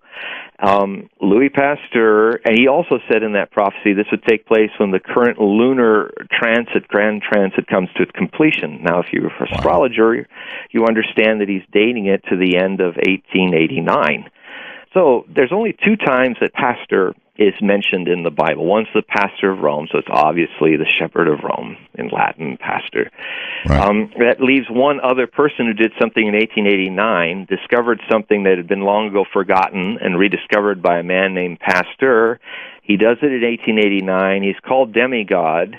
Actually, the British Encyclopedia Britannica called him le demi-homme. In the French term, that means demigod. And in 1994, his legacy was besmirched when somebody read and published his letters and notes of his experiments and on vaccinations, and discovered that he did not use animals, but he used almost solely street urchins. Poor children on the street were his guinea pigs. And so he was dishonored. So there are those things are remarkable. Nothing short of remarkable. For him to have made those predictions when he did, and for us to have seen them come true. Well, and I love how people who make a career putting Nostradamus down, I love how they're kind of predatory. It's like if you look at Nostradamus' prophecies as a big herd of wildebeest, and you're some skeptical lion, you're not going to go against the horns of the really powerful wildebeest. You're going to take the weak ones, the ones that are open to interpretation. You're not going to actually have to answer for these things. And when they do, they're so lame and so I do a lot of work with prophets, and there are a lot of them that I've dumped over the last 30 years because they just weren't for real. This prophet is a lot of trouble for me because it's a lot of study and work. And if there wasn't anything here, I would have dumped Michel de Notre Dame a long time ago. All right. Is there a modern, has there been since his time anybody that you would consider to be in the same class as Nostradamus? Well, the problem is that if you ask that question in 1556, and when Nostradamus was just in the midst of publishing his serialized prophecies, nobody had the idea then that he would be this great prophet, because it takes time. If there are people, well, for instance, even I'm making a stab at it. I document all of my predictions in my books and my articles at HogueProphecy.com. People get to see where I get it right, where I get it wrong, and I'm using myself as an experiment in divination, and with the premise of my theory that it's a gift that everybody possesses if they can get out of the way of it and allow it to happen. Okay, well, my question was, is there anybody in his class? Are you saying you're in his class? If I were, it will not be judged by you, me, or this time. Just like if Nostradamus was, in the same vein, if people were, they were discussing of him. It takes time. The judge is events and the future. Right. All right, well then, since Nostradamus, and other than possibly yourself, as history will judge you, has there been anybody that would be in the class of Nostradamus? No. Not that I have found. All right. But there could be.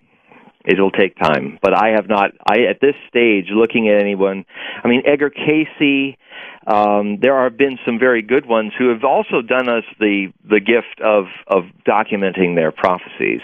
Edgar Casey documented all of his prophecies, and they are quite remarkable.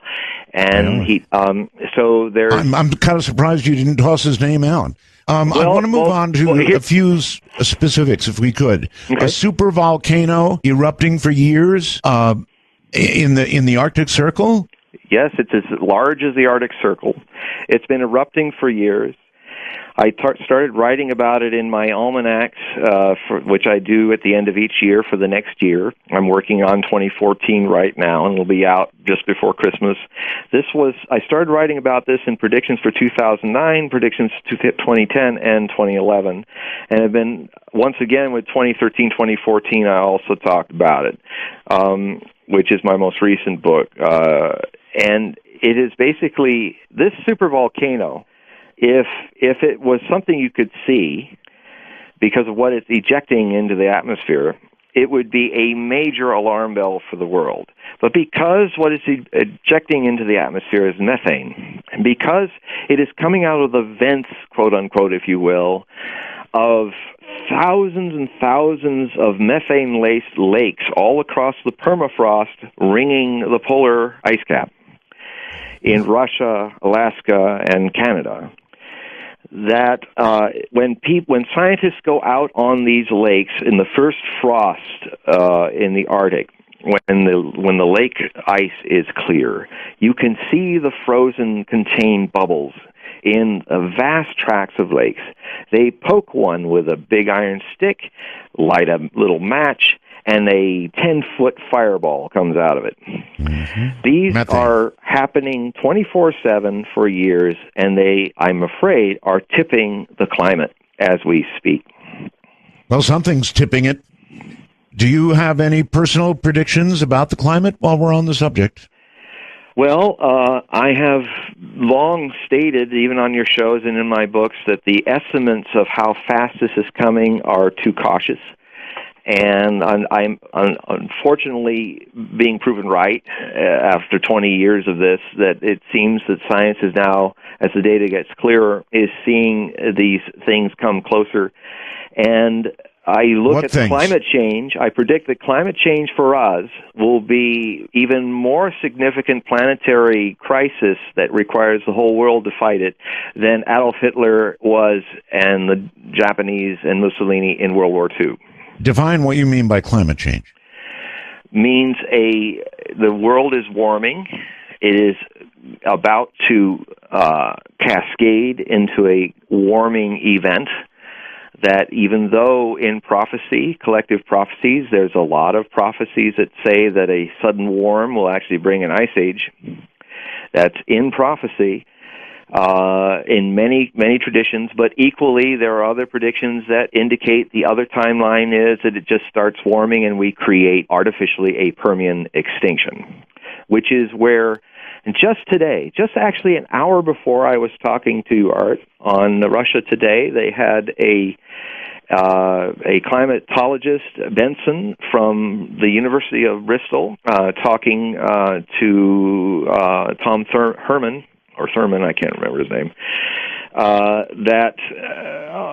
and his big picture show, talking about how more and more science is coming out, even today, declaring that we are now triggering a cascade of venting this sort of greenhouse gas from our own artificial tipping of the scales. We are now starting to tip other larger sinks or pools of this trapped gas into the atmosphere. The permafrost volcano, if you excuse my metaphor, is one of them. The supervolcano of methane that is even a more volatile greenhouse gas that captures the sun's heat and keeps it like a greenhouse inside the atmosphere. Just recently, the United Nations has reported that though most of the heat is going into the oceans rather than heating up the climate's air, it does explain why there are these huge floods and violent storms that all have a common thread. They are full of rain, full of great floods. From Boulder, from just a few days ago in China, with the typhoon that just hit, the second typhoon in a length of a week. I mean, it is, this energy is being trapped by the ocean. The ocean is evaporating into the atmosphere. This is fuel for all the storms getting stronger. I mean, that's going on, John, but also the ocean is rising, and yes, there are islands in the Pacific that are virtually disappearing. Parts of the Philippines have had floods that you just cannot imagine unless you're either there or see an awful lot of footage of it, and we don't in the U.S. because we don't get a lot of news, frankly, of the rest of the world. But the oceans are indeed rising. Our own coastal cities had better watch out, and all of this is changing. I see it as well, and I don't think you need to be a prophet to understand what we're headed for. You know, it's dangerous when you don't need the prophets, anybody to tell you when the future is on your doorstep. That's right. All right. There was something about Nostradamus and extraterrestrials, was there not? Well, I'm eventually going to put together all the prophecies of traditions of the world, including Nostradamus, and look at the visions of collective prophecy concerning man's destiny and humanity's destiny in space. And, of course, that destiny links it to finding other intelligent life or being found by intelligent life. Maybe. And the most powerful and farthest distant prophecy of Nostradamus describes a time when human race has to leave the earth because the sun expands and devours the earth, and says that the earth would continue to orbit, but it would orbit within the sun, and Mars would survive this and continue its revolutions around the sun. Now, he got the maths right. Here's this astrologer who's not an astronomer, and many astronomers will at least agree with him on this, that the mass of our sun, if it were to become a red giant in its old age, would expand to near or around the orbit of the earth before it collapsed into a white dwarf. And Of course, he sees it happening sometime around the year 3797 AD, which is his last date in the future for his history of the future. They would say it's another 4 to 8 billion years from now, the astronomers. But he then says it really doesn't matter. The races of Earth have long departed. Many of them will live for a period of time in Aquarius, and many others will live in Cancer for time immemorial, forever, basically. And so he describes these areas as locations, just like he described all his other locations. It's the first time he uses astrological terms as a location, which means he's talking about the constellation in the sky, Aquarius and Cancer. It's intriguing to me whenever I hear more news about planets, of Earth-like planets, possibly being discovered in the constellation of Cancer, because one of those, or many of those, as well as in Aquarius, may be second Earths. Okay. David writes, I don't accept his, meaning your premise, that Nostradamus got anything right or wrong. His stuff is always simply too vague to verify that he got anything right or wrong. Well, that's a lot of people say that. How do you answer them? And that is a closed mind statement, because first off, notice how it's an exaggeration, and I get it all the time. It's an emotional statement. It's not a thinking statement. It's a statement like some of my great crazy girlfriends used to say, "Oh, you never do this," or "You're always like that." It's sort of you never get it right. Well, I can refute that simply. One of the simple things Nostradamus said is that in his death, he would become far more famous and long-lasting in his prophecies than when he was alive. So he got that right. Louis Pasteur got that right. A man will walk on the corner of the moon and place his foot on alien land. Got that right. Hister, as the captain of Greater Germany with the crooked cross, right. At a certain point, when somebody makes a sweeping generality, it says more about their closed mind than it does about whether Nostradamus was right or not. Okay, I think that's fair. Hopi prophecies. I've had the Hopi on my radio program in the past. They're remarkable. They, like many native populations, look at comets as predictors of very bad things coming, I guess is the way to put it. What has he said? We've got Comet Ison coming. Yes. What did he mention? Comet Ison in Blue Kachina? Could it be Blue Kachina? Many prophetic traditions, including Nostradamus, put a lot of stock in the appearance of comets. So why? Yeah, not just the Hopi, but in fact, some of the most breathtaking prophecies of Nostradamus are his description of what would go on during the comet of 1577, which he dated as 1577, and it came at 1577, and the things he described in the French wars of religion that were going on was amazing. Right.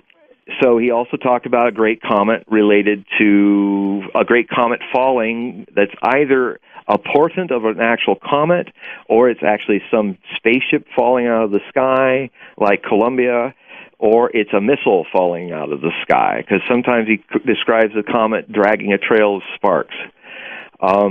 Or it could be that the comet is supposed to happen when his third and final Antichrist is annihilated. And it's intriguing to note, as I do in my book Nostradamus and the Antichrist, which is also available at HogueProphecy.com, I described, after a 25-year study as a detective to find out who are the candidates because it's supposed to be in our time, the third and final one. It's dated for our time. John, I have a question. I'm sorry. I've got it. And it's why? Why do we regard comets as portents of doom or bad things? Why? I think it's in our cellular memory, if you ask me personally. My meditation on it over these years is that when comets crash into the Earth, it usually completely upends the whole ecosystem and ends one race's dominance and brings in the other. It ended the Mesozoic and brought the Cenozoic and the mammals after the dinosaurs died. I think in some way, Tom Robbins has talked about it in a funny way, but I think there is a kind of matter memory in us, in our cells, that we don't, in fact, one of our classic shows, and you don't need to push your button, I sometimes I once joked with you during the whole 2000 and May 5th, 2000 time we did a show, and I think we were talking about axis shifts, and I think the famous last words of the dinosaurs that they looked up and saw the comet hitting was "Oh, shift."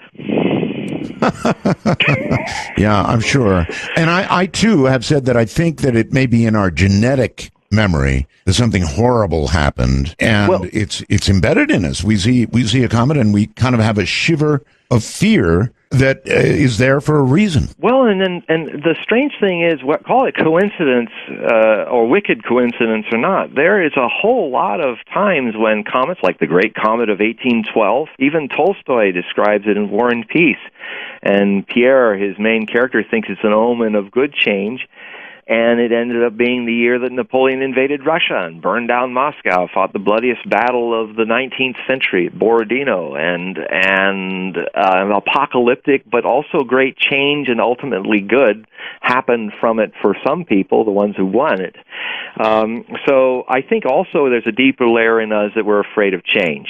We're afraid of our comfort zones, even if they're prisons, being in upheaval. And we are definitely, not just because of comets, but because of certain aspects in astrology, you ever notice how everything that starts as a mass movement seems to be leaderless, and it crashes up against the status quo that eventually kind of crushes it in the last few years?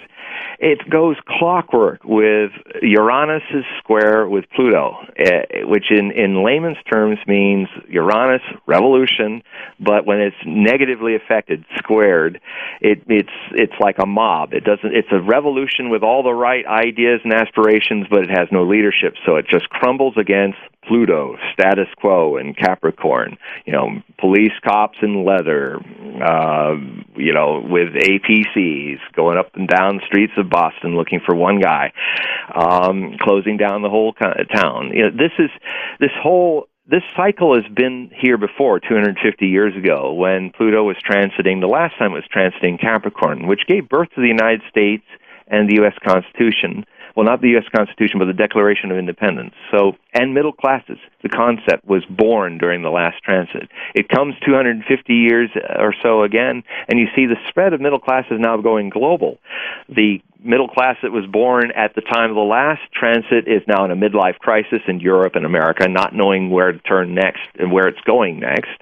And you have a new aristocracy. Rather than of blood, it's of the bottom line. It's those who have the gold are the aristocrats, and they rule. That's the golden rule. All right. We've got to take a break here, so hold on. When we get back, I want to ask you about something. A guest on my program in the past, named Ed Dames, remote viewer, has had one central theme he's repeated over and over and over and over again about the kill shot. And I want to ask you if you or Nostradamus, either one of you, has predicted anything about a kill shot. You're listening to Dark Matter.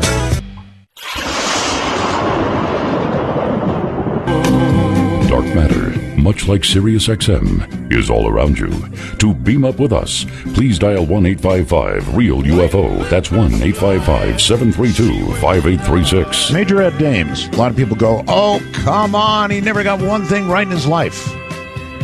Not technically true at all. However, the one central thing that he said again and again and again is that the sun's kill shot is coming.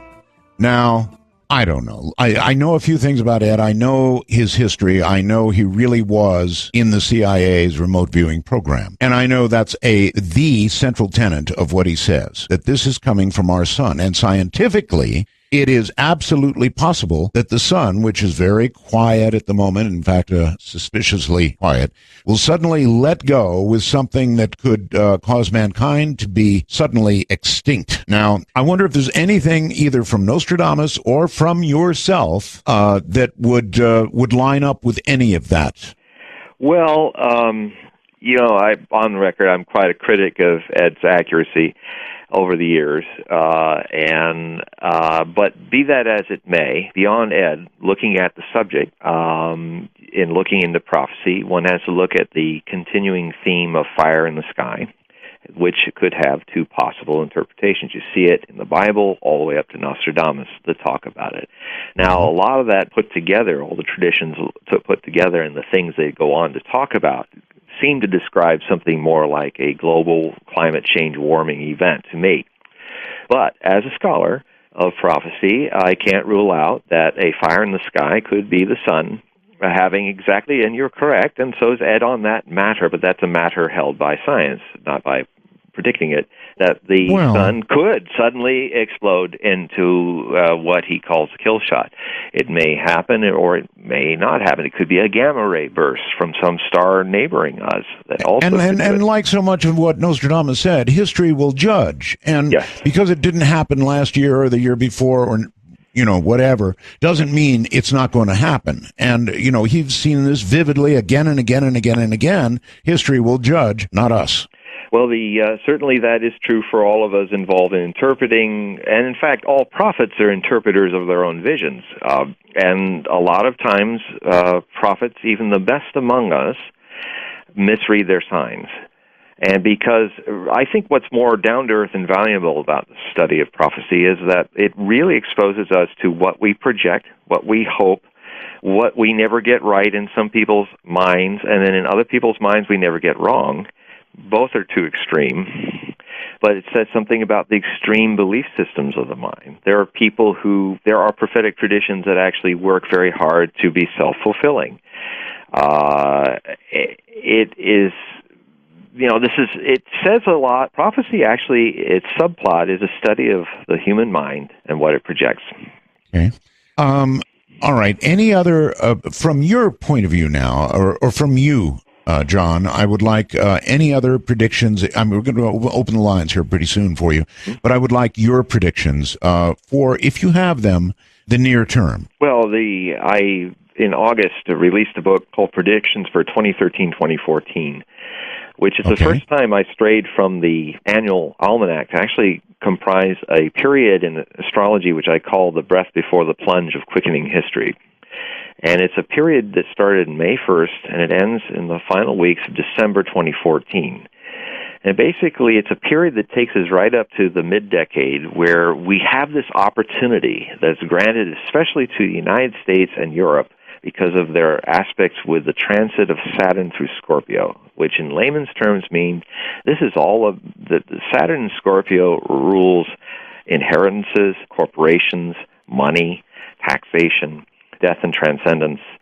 It is the issue, the debate that should be happening now about our world economy and about what will happen when we shut down the debt ceiling and things like that, or whether we even need to jump into an entirely different economic system than we know of even now, are the very things that can either be delayed or postponed by leadership and people, or this is the time right now to really start working things out. The problem is that unfortunate square that keeps coming back about 6 times in the last 2-3 years, and we'll do it one more year, that Uranus-Pluto square, which basically makes forward revolutionary progress leaderless and chaotic, and the forces that don't want to change in power and circles will be even more suppressive.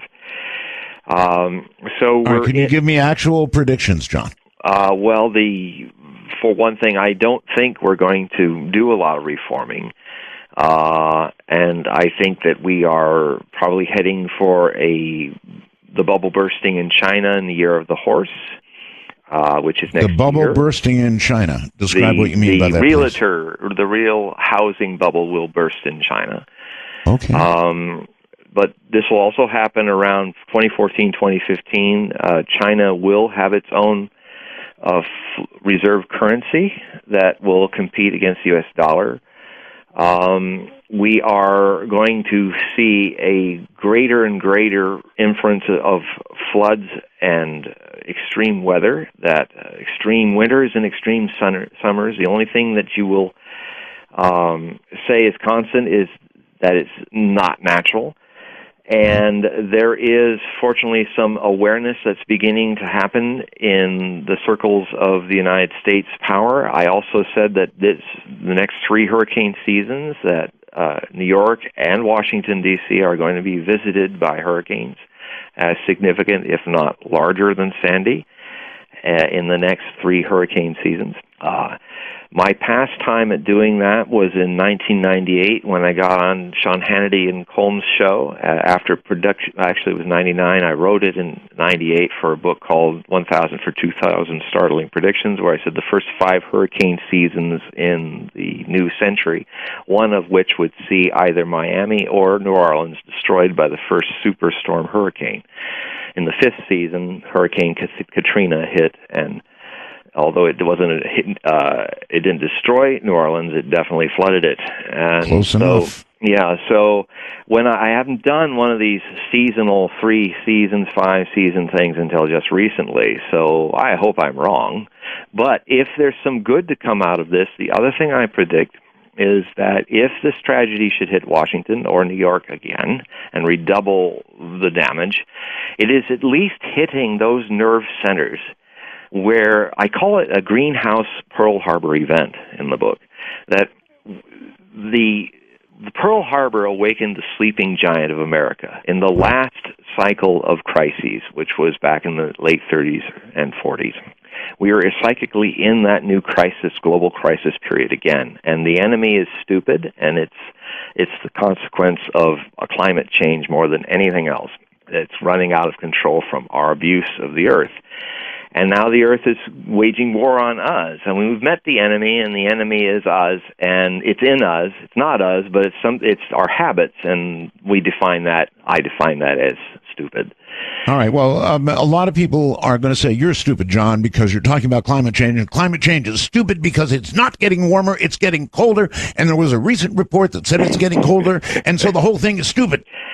Well, that was stupid talking. That's my response, and I will. I'm telling you right now.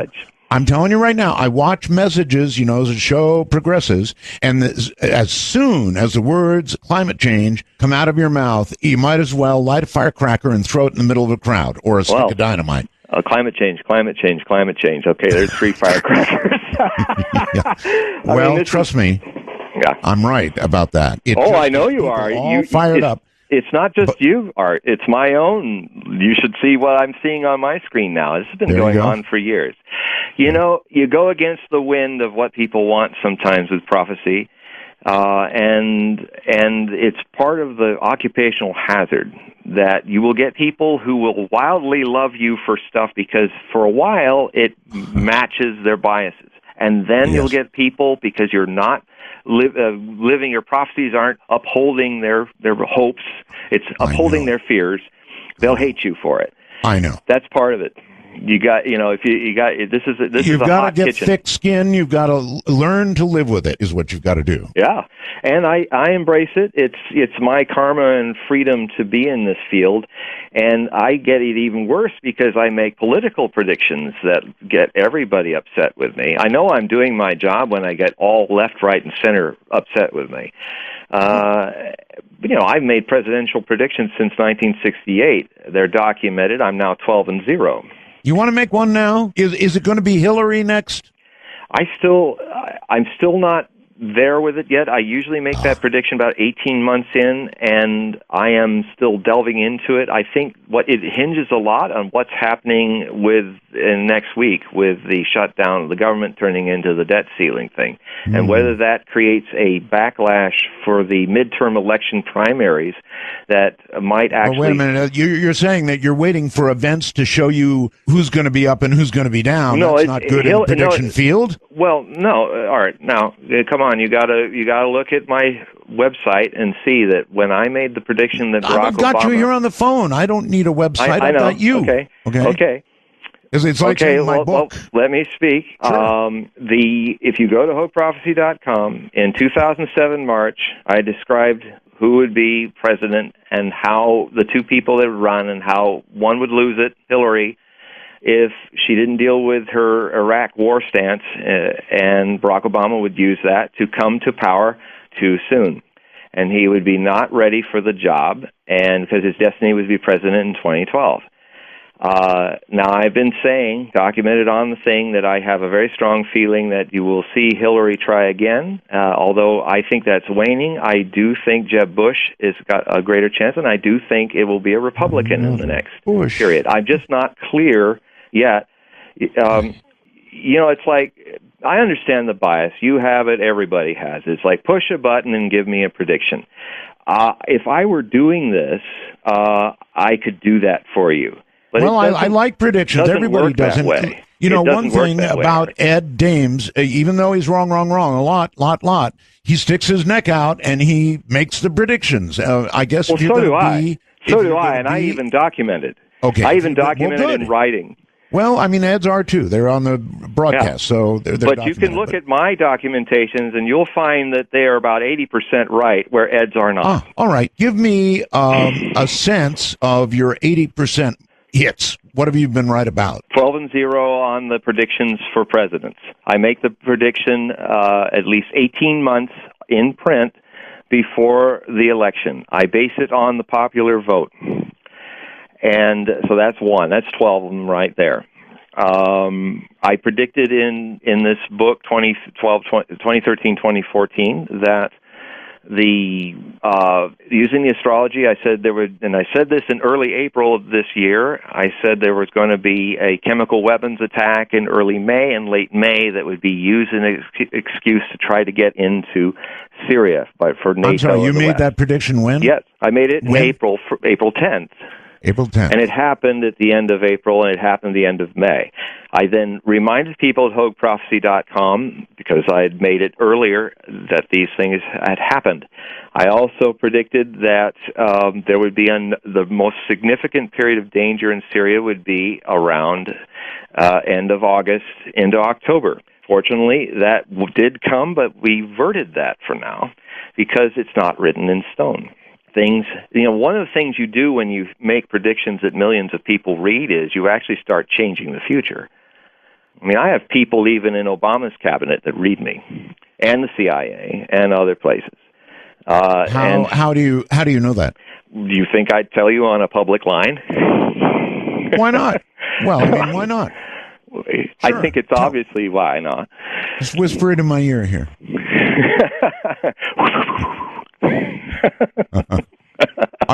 You really know this to be true? Yeah. And they wish to remain anonymous. Of course. Okay, so you've had some, they're all what you've given me, except for the presidents at the beginning. The rest of them have been pretty near-term predictions, you would admit, right? Well, yes, but also on your show, I've been talking about a lot of the climate change stuff we were talking about as far back as 1994, when it didn't seem so close at hand. Right.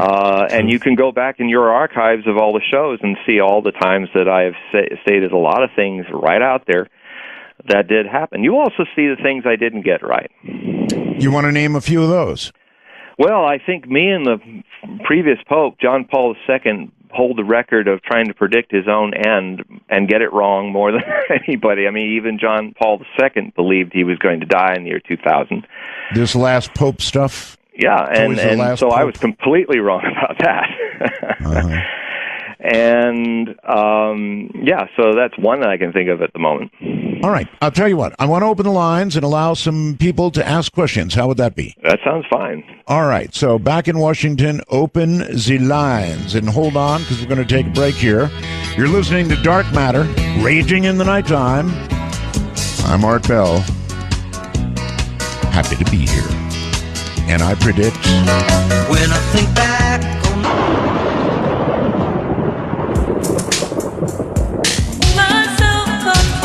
It's XM, baby, and we're very serious. To call Art Bell, please manipulate your communication device and call 1-855-REAL-UFO. That's 1-855-732-5836. All right, here we go.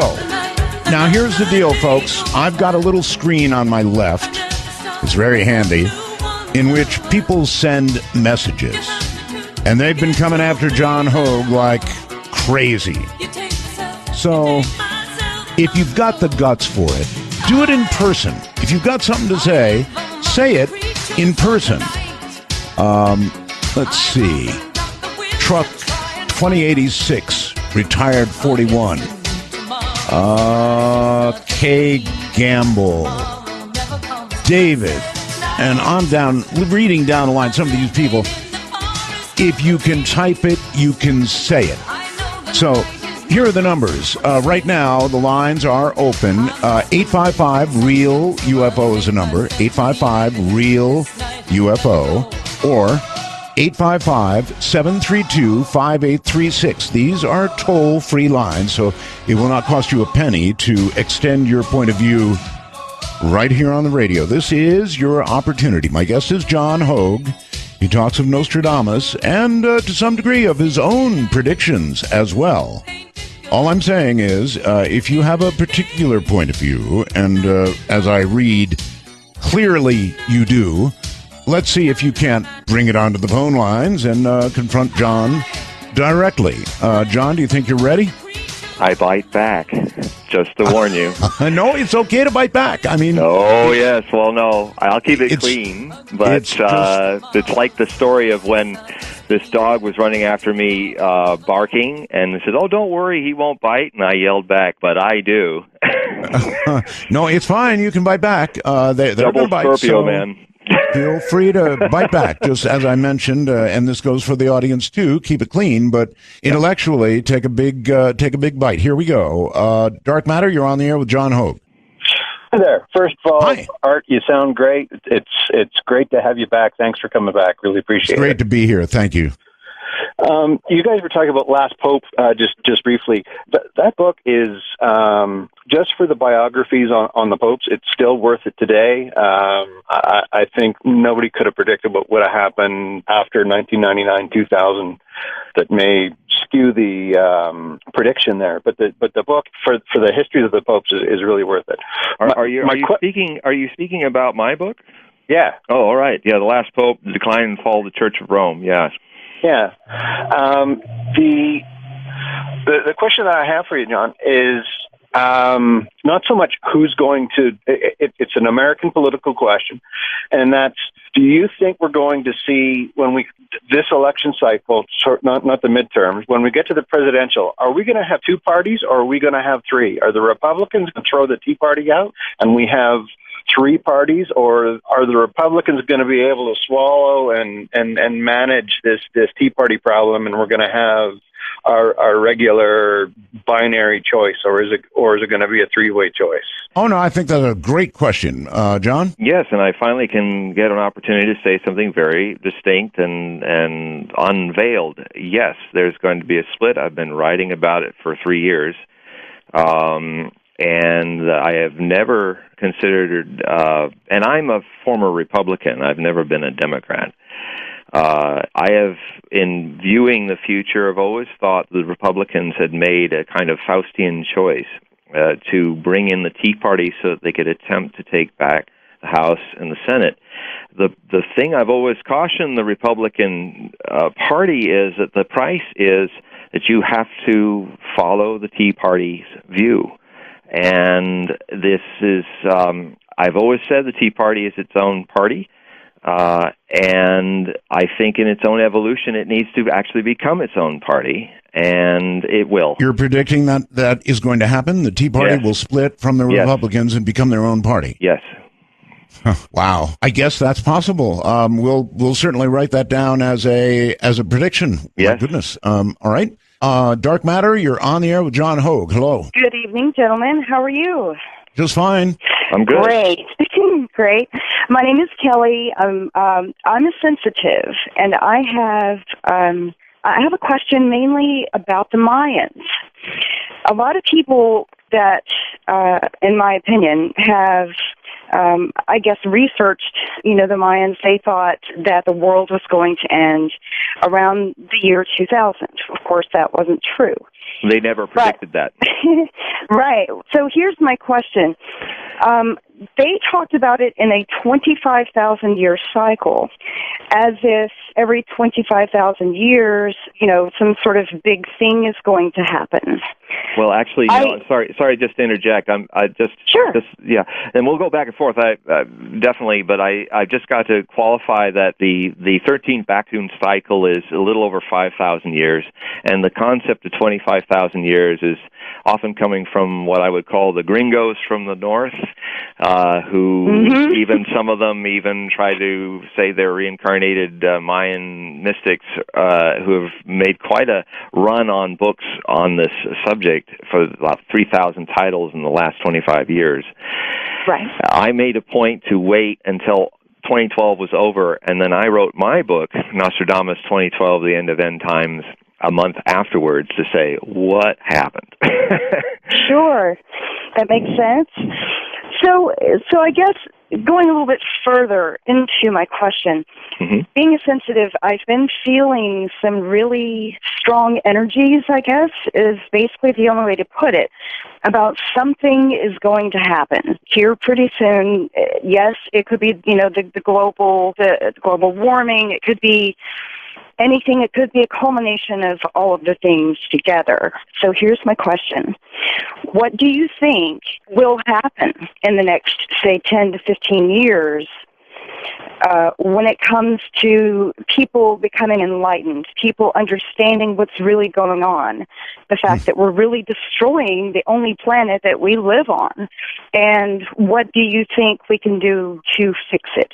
Okay. First off, there is no collective enlightenment. If you're asking me as a person on the path of meditation, my experience is that there is no collective enlightenment any more than there's such a thing called a forest or a humanity.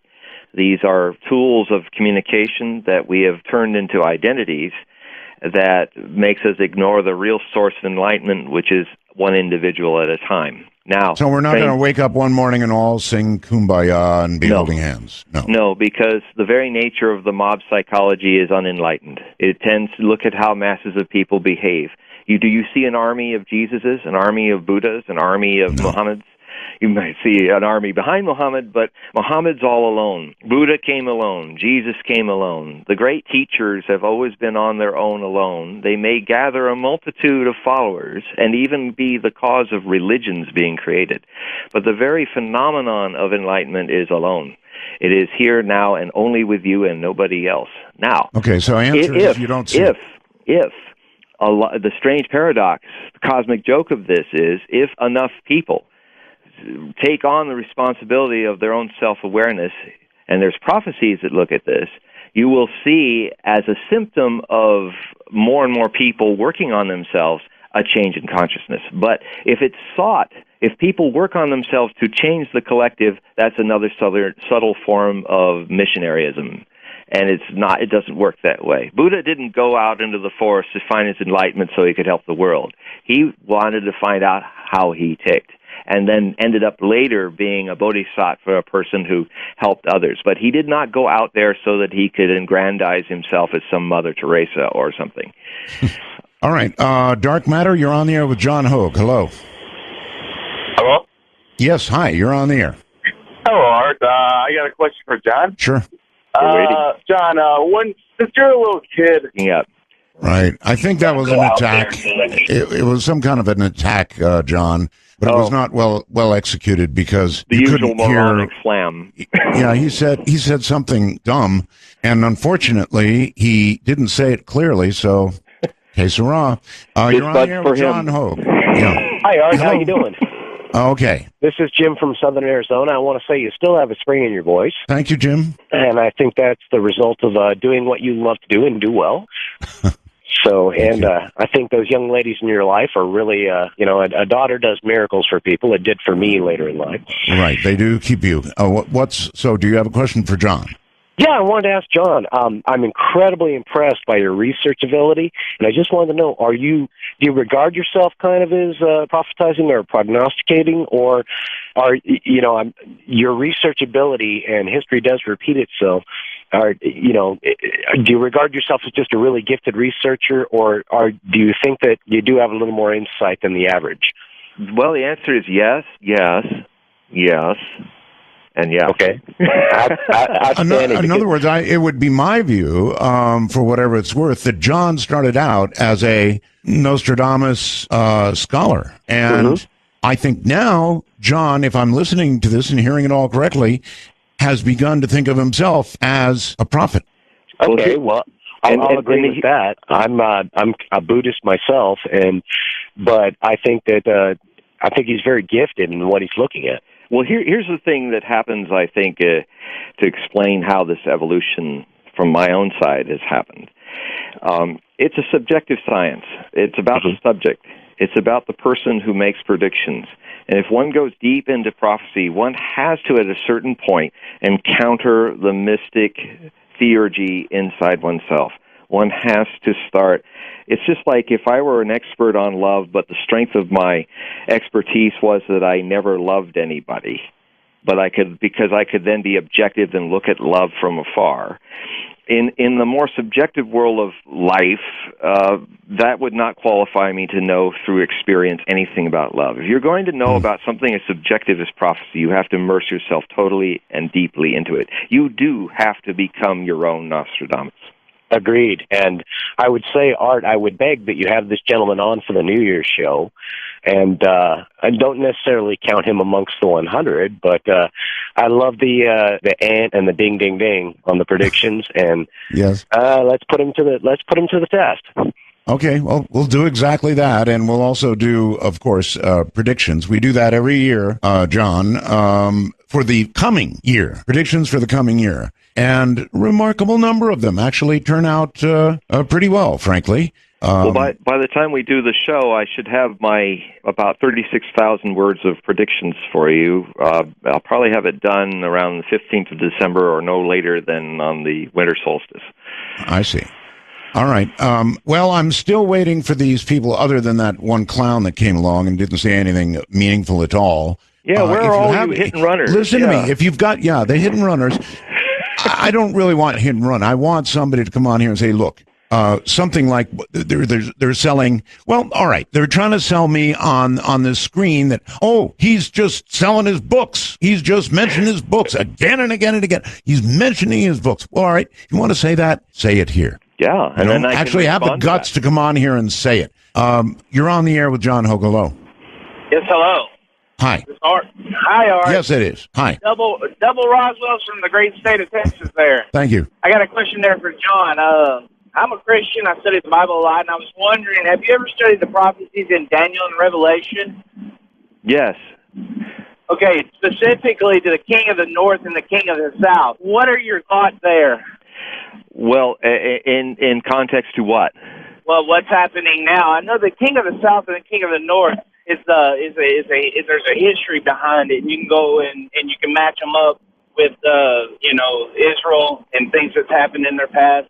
But the last bit, right there at the end, the king of the north comes against the king of the south. The last little bit, you can't match it up. And I was wondering if you had studied that any and had any thoughts on it. Well, the reason why I asked your context is that oftentimes when people come to ask me questions, whether it's about Buddhist prophecy or biblical prophecy or others, they come with their own ideas inside themselves, and I sometimes need to know what your context is, because there's a whole lot of different interpretations of that. For instance, Daniel, which was then later kind of put on steroids by St. John the Divine in the book of Revelation, there's a very strong school of prophecy that says that a lot of what Daniel was talking about was indeed fulfilled by Alexander the Great and the Maccabean rebellion in Israel and other things.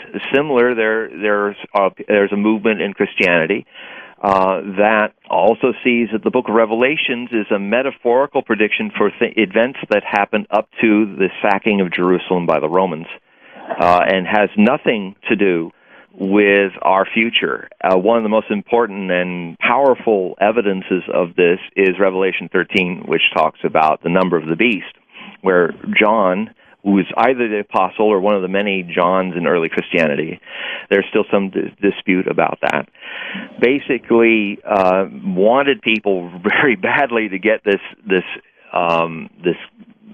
code broken, where he said, if you See, before the Arabs made numbers, letters in the alphabet had a numerical value. Right. So to get the term 666 or 616, which are the two numbers in the biblical surviving scriptures, the way you can do that in Greek numerics of letters and Hebrew is 666 is Neron Kaiser, because it was written in Greek, the book of Revelation. Neron Kaiser is Nero Caesar.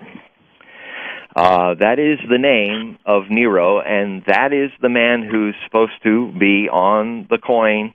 That is the Antichrist. He is the Emperor of Rome.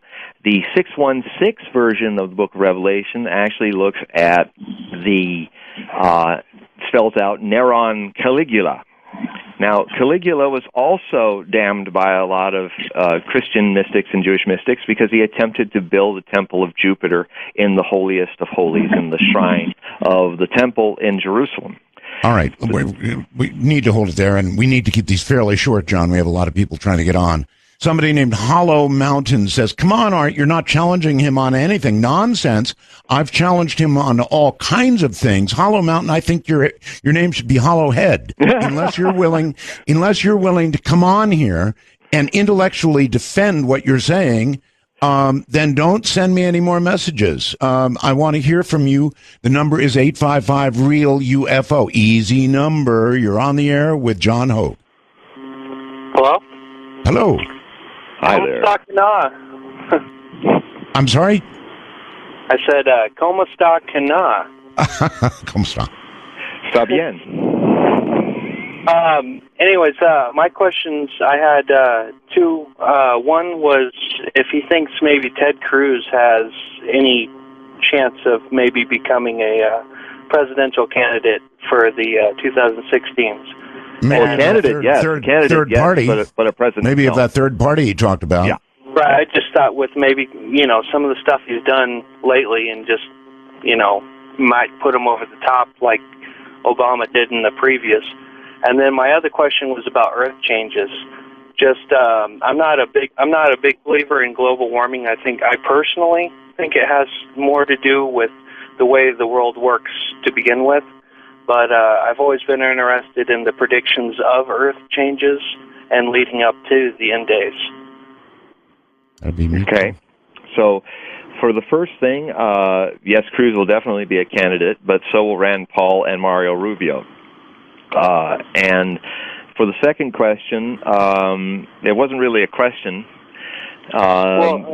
Basically predictions about Earth changes. Edgar Casey has a lot of safe zones. And your question about that?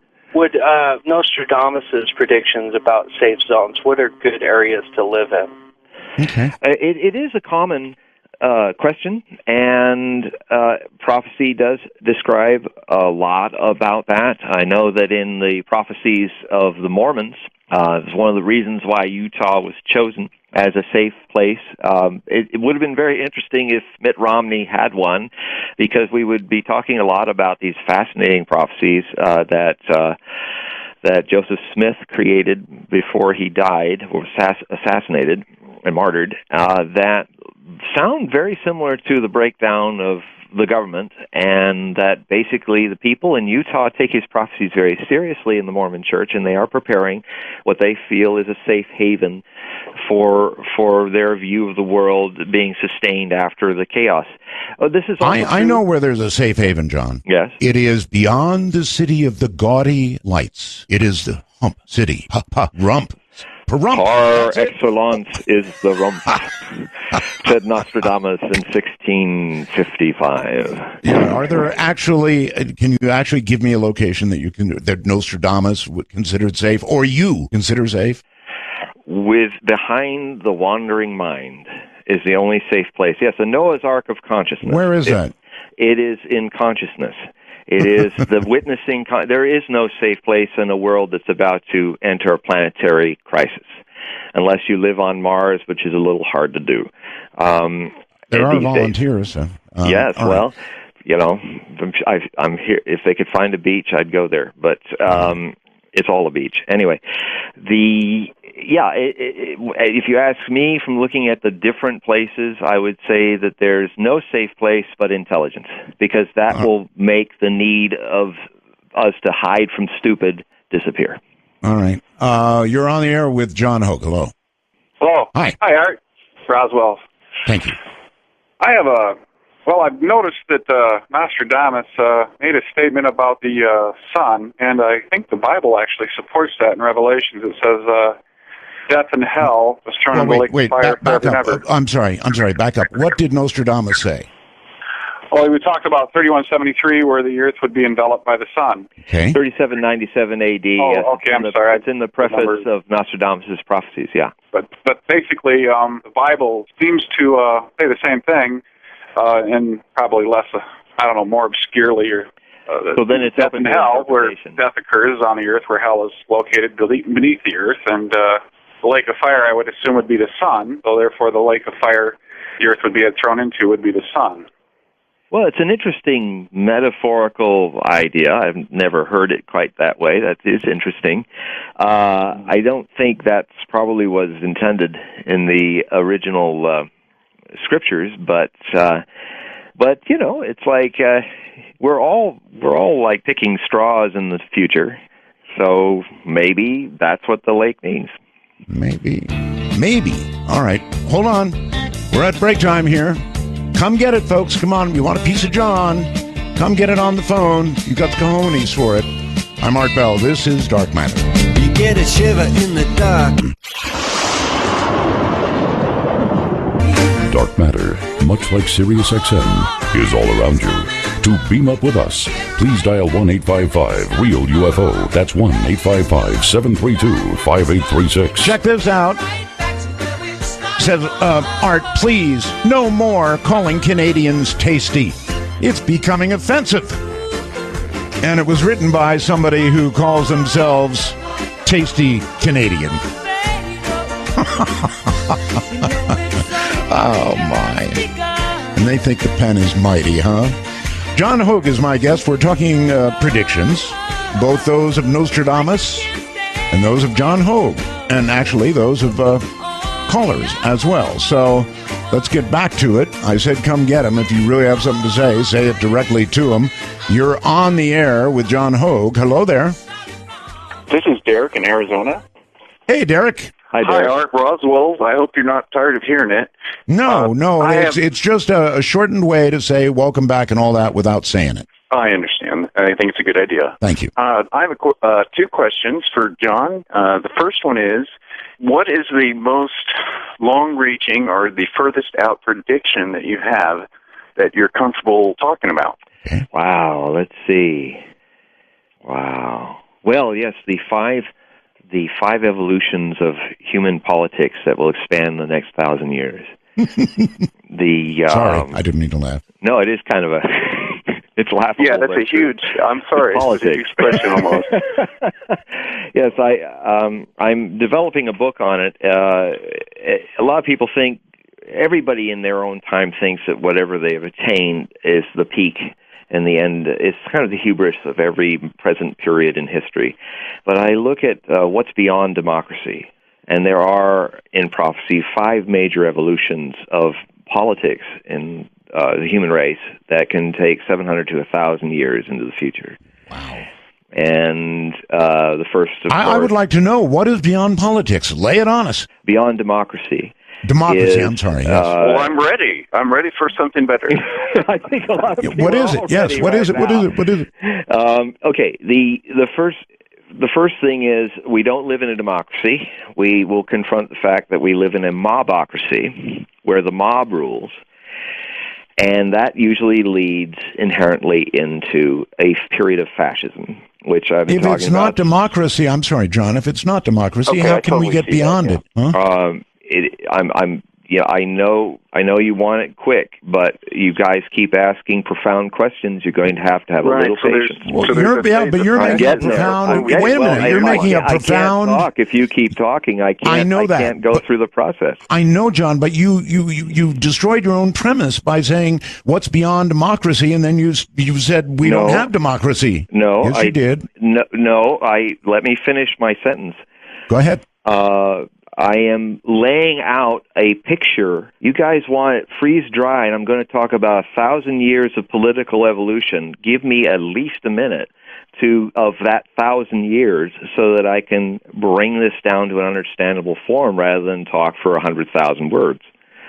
What we have is mobocracy. It's going to go through a crisis. It's already going through it, and it will end in fascism, which will then bring us to a republic, a true sense of what this country and what democracies have always aimed to have and have not had. A res publica, based on humanitarian and democratic values. It is a system based on law. Those of the law will rule. In about 200 years after that, it will evolve into what is called meritocracy. And not this meritocracy of preppies of Harvard, but it is where those who have the knowledge and the skill rule. They will rule, and it will be balanced so that it doesn't become another kind of benevolent fascism. They will be ruling because they will, with each step in the learning of how to wield power, they will also learn how to wield compassion and meditation. Okay. That will be followed in a few hundred years by dharmatocracy. That is, those who are enlightened, those who are mystics, those who are Christs and Buddhas and Socrates and Pythagoras and Rabias. They shall rule a governed system, which eventually leads to what I call anarchocracy, which is a form of true anarchy. Not the way it's been completely destroyed by people who think burning things down is anarchy. It means but where individuals are able to govern themselves. Yeah, that's right. Where it is understood the perfect balance between individual and community freedom and responsibility. So that's in a nutshell what's going to happen in the next 1,000 years. Can I say something now? I'm finished. Okay.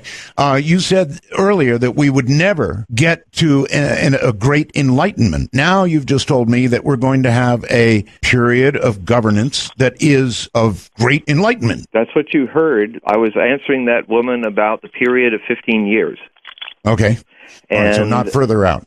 Yeah, what disturbed me originally was okay, I'm with you there. Okay. What originally disturbed me about what you said was that I'm going to take you from democracy on up, into the future, and then you said, but we don't have democracy. Yes, I was beginning my analogy is that the first step is to understand. Let me be clearer then, because I'm responsible for you not understanding what I'm saying. To empower communication, right. One has to be responsible for when it doesn't work, even right. if, as you all know. So let me clarify that the first step is understanding what we don't have but believe we do have. I should have said that at the beginning. Well, that would have cleared it all up. Caller, anything else? You're my editor. Anything else, caller? Right, just like we don't exactly have a republic right now, but exactly. we think we are a republic. Right. Yes, my second question is, somebody I think tried to ask you a question similar before, but the way I would like to put it is, what percentage of your prophecies is from discernment and research, and what percentage is from divination, meditation, or visions? Great question. Okay. A lot of what I do is collecting knowledge and seeing okay, here's knowledge that gives me 5 pathways that this thing in the present can go to. And then what becomes divination is that I choose which of the 5 is what we're going to take. But it is based a bit on both when I do that. The other thing is just subjective. I can't explain why I wrote in 1983 in an article that when Reagan was running for a second term, I wrote in the article that he'd be a 2-term president followed by Bush Sr. as a single-term president, and then there'd be a 2-term Democrat in 1992. At that point, I didn't know who it was. Now, why that comes out of my mouth, and it comes out with a certain ease and a certain quality that makes me respect it, because that's usually when it's very effortless. That's usually when it's got something going. In the same article, I almost didn't put it in the article because my buttons were pushed by it. I said there was going to be a guy crawling over the fence, the iron fence. He was going to try to abduct Ronald Reagan in the Oval Office because he was a disgruntled employee. And it happened in June. I said, oh, man, that is just so specific but so weird. And I don't feel good with it, but I'll go with it. I'll hang with it, and we can do the with that one too. Well, it turned out that there was an unemployed electrician who was climbing over the wrought iron fence and was shot and wounded. And when he was interrogated by the Secret Service, he wanted to abduct Ronald Reagan because he was angry about a job. And that's when that happened, I started thinking, wow. That's not coming from my conscious mind, and that's not coming from extrapolating in a futurological way different possible datas and streams. That's coming out of the blue, and I don't know where that's coming from. And so that's about 10% of my work is that where did that come from? Mm-hmm. Okay. Give me line 3, please, because our ability to control the lines right now is kapooey. So give me line 3, and I'll say you're on the air with John Hogue. Hello? Hello? Yes. Hi. Art. Hi. Rodwell. Thank you. I had a question for John there. I was thinking as he was talking about this with possibilities of the French or the Swedish outcome in World War II. If it's possible that Nostradamus maybe looked at something the way that the Schrodinger's cat theory maybe looked at stuff, and I'll take my answer off air. Okay, I don't quite understand the question. Oops.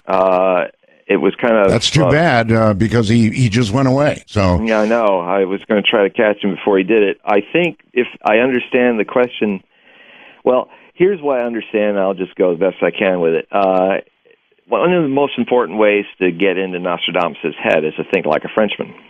That's similar to the way Americans think today about the world, that they're the center of the known world, whether they know about the world or not. The French also have a collective conditioning that makes them very arrogant in the same way, and Nostradamus in the 16th century was no less a Frenchman. And so, and even more so, try to see the view from one corner of France that he came from, the Midi, the Provence, the southern end of France. The French Museum of Surrender. Yes, you do. Yes, oui. And the great prophecies of the Inspector Clouseau will help, but ultimately what happens is if you see the world when the French are involved, its prophecies get very clear. The fact that there are French bases, I said that the French would get involved in an attempt to attack Syria with the Americans. I wrote that in April. They were the only people on board for the strike. Everybody else dropped out with Obama's attempt to do a punitive strike. I would like to add for a change. Yes. But I wondered why there's such clarity about the Persian Gulf and this battle between ships that be melted in sun. Well, how is Nostradamus so clearly talking about the Strait of Hormuz as Karmania, which is what the Persian side, the Iranian coast side of the Strait of, where 20% of the oil of the world passes, that's where their bases are, where their terror boats would come out. And he's describing the Ishmaelites coming out of there in some suicidal naval attack out of Karmania, which is the northern coast of the Strait of Hormuz in Iran. Why so clear? There must be a French connection here, and there is. The French are building a base in the UAE. All right, we've got to move quickly, John, because we don't have a lot of time, but we got a lot of callers. I'm going as fast as I can. Okay, call line 4, please, back there. Okay, you're on the air with John Hogue. Roswell, Art, how you doing? Very well, thank you. This is Earl truck driver in South Dakota. I had a question for John, what he thought was going to come out of this current debt crisis within Obamacare, and I wanted to know what he thought, what kind of legacy that President Obama was going to have after he's out of office. Oh, that's a good question. All right, I think I've got control of the lines here again. Go ahead. I've been writing a lot about Obamacare, and I said it would, at a time when everybody thought it was dead in the water at the end of 2009, my own oracle work said it by the end of March it would be passed into law, this huge misshapen monster that would take 20 to 25 years to fix. But I still feel very clear, no matter how many attempts have been, for better or worse, we're stuck with it. And no one's going to overthrow it. So it's time for people to fix it. All right. He also asked about President Obama's legacy. I think in the end, strangely enough, though it doesn't feel like now, he will be remembered more positively for Obamacare than negatively. I think it'll be one of the things he can take out of this presidency and historically crow about. But it'll take 20 years. You're going to be right up there with Social Security? No, because Social Security worked, and it worked pretty well, and it was built on a pretty good premise. This thing's a mess, and it'll work. I also said that it will never get voted down because the pharmaceutical industries and the insurance industries are very much behind its sustaining. So it goes beyond the president. You're on the air with John Hogue. Hello. Hello. Turn your radio off, please, and proceed. Yes, turn your radio off. Hello, my name is Dan. I'm from St. Paul, Minnesota. Okay. Hi, Dan. Yeah, I have a question to ask. I'm going to take us back to the back in time, back when the first movie came out, The Man Who Saw Tomorrow. Yes, Orson Welles. Orson Welles. What I wanted to ask was back to his first prediction that they made for the future predictions. They said that when Halley's Comet would pass through, that there would be like a worldwide drought or something like that, and then people would become man-eaters or something like that. Yes. Now, some of that movie got some things wrong, but then again, some of that movie got some things right. Yes. Because there was a Midwest drought, I remember back then, that caused a lot of problems with the drought and stuff like that. Yes. But and it was the same with the earthquake that did in the movie too. With the prediction was a year later, then there was a small, sort of a kind of a larger earthquake in California, but it wasn't enough to be what they said in the movie. But and 1999 was the beginning of the War of the Antichrist right at the end. I remember writing about it, and I was against that idea, and then I had to say a mea culpa in 1997 saying, yes, I think that movie, which I consider the greatest documentary ever done on Nostradamus, the most balanced. I think it's a great movie. Yeah. And Orson Welles, I'm a big fan ever since I was a kid when I saw him in Macbeth. So I love the guy. Right. So technically there wasn't really a worldwide drought, right? And then people didn't become man-eaters. No, and they even use that amazing Bruce Pennington painting of the guy crawling with the steel eyes, very frightening, picture from his Ashatus book, which is a remarkable rare book of illustrations based on his Bruce Pennington's vision of Nostradamus' prophecies way in the distant future. Remarkable. I highly recommend people see that book. He was talking about the famine prophecies of Nostradamus, which, of course, they wanted to tag it to perhaps what was going on in Ethiopia at the time that was made in 1982. I think there was some bias in that, but it is a real problem, and it is something the prophecy basically says, you'll see it come in certain regions here and there, and then the famine becomes worldwide. It shall be so great that the bark will be stripped off the tree and the baby taken from the breast. And he talks in the prophecy, there's two prophecies, about this strange pipe that comes through the floor and makes these mountains of grain when people are eating their fellow men. As it kind of gives the idea that there's going to be a lot of people that have lots of food where large tracts of the world are eating each other. And I don't like the way that sounds more and more topical. Yeah. You're on the air with John Hogue. Hello. Hello. Going once, going twice. Oh, wait a minute. I don't have them on the air. I'm not in control anymore. Give me 6. Give me line 6. All right, line 6, you're on the air. Hello. There's a quick question. Okay, I want to start again. No. George. Yeah. We're not allowed. I'm not going to let people put their last name on the air. I didn't. I just said the Yeah, you did. You did. So, George, I took that out. Yeah, you put your name on it. I'm sorry. I thought I said Martinez. That's where Wait. Stop That's that. not my name. Do you have a question for John? Yeah.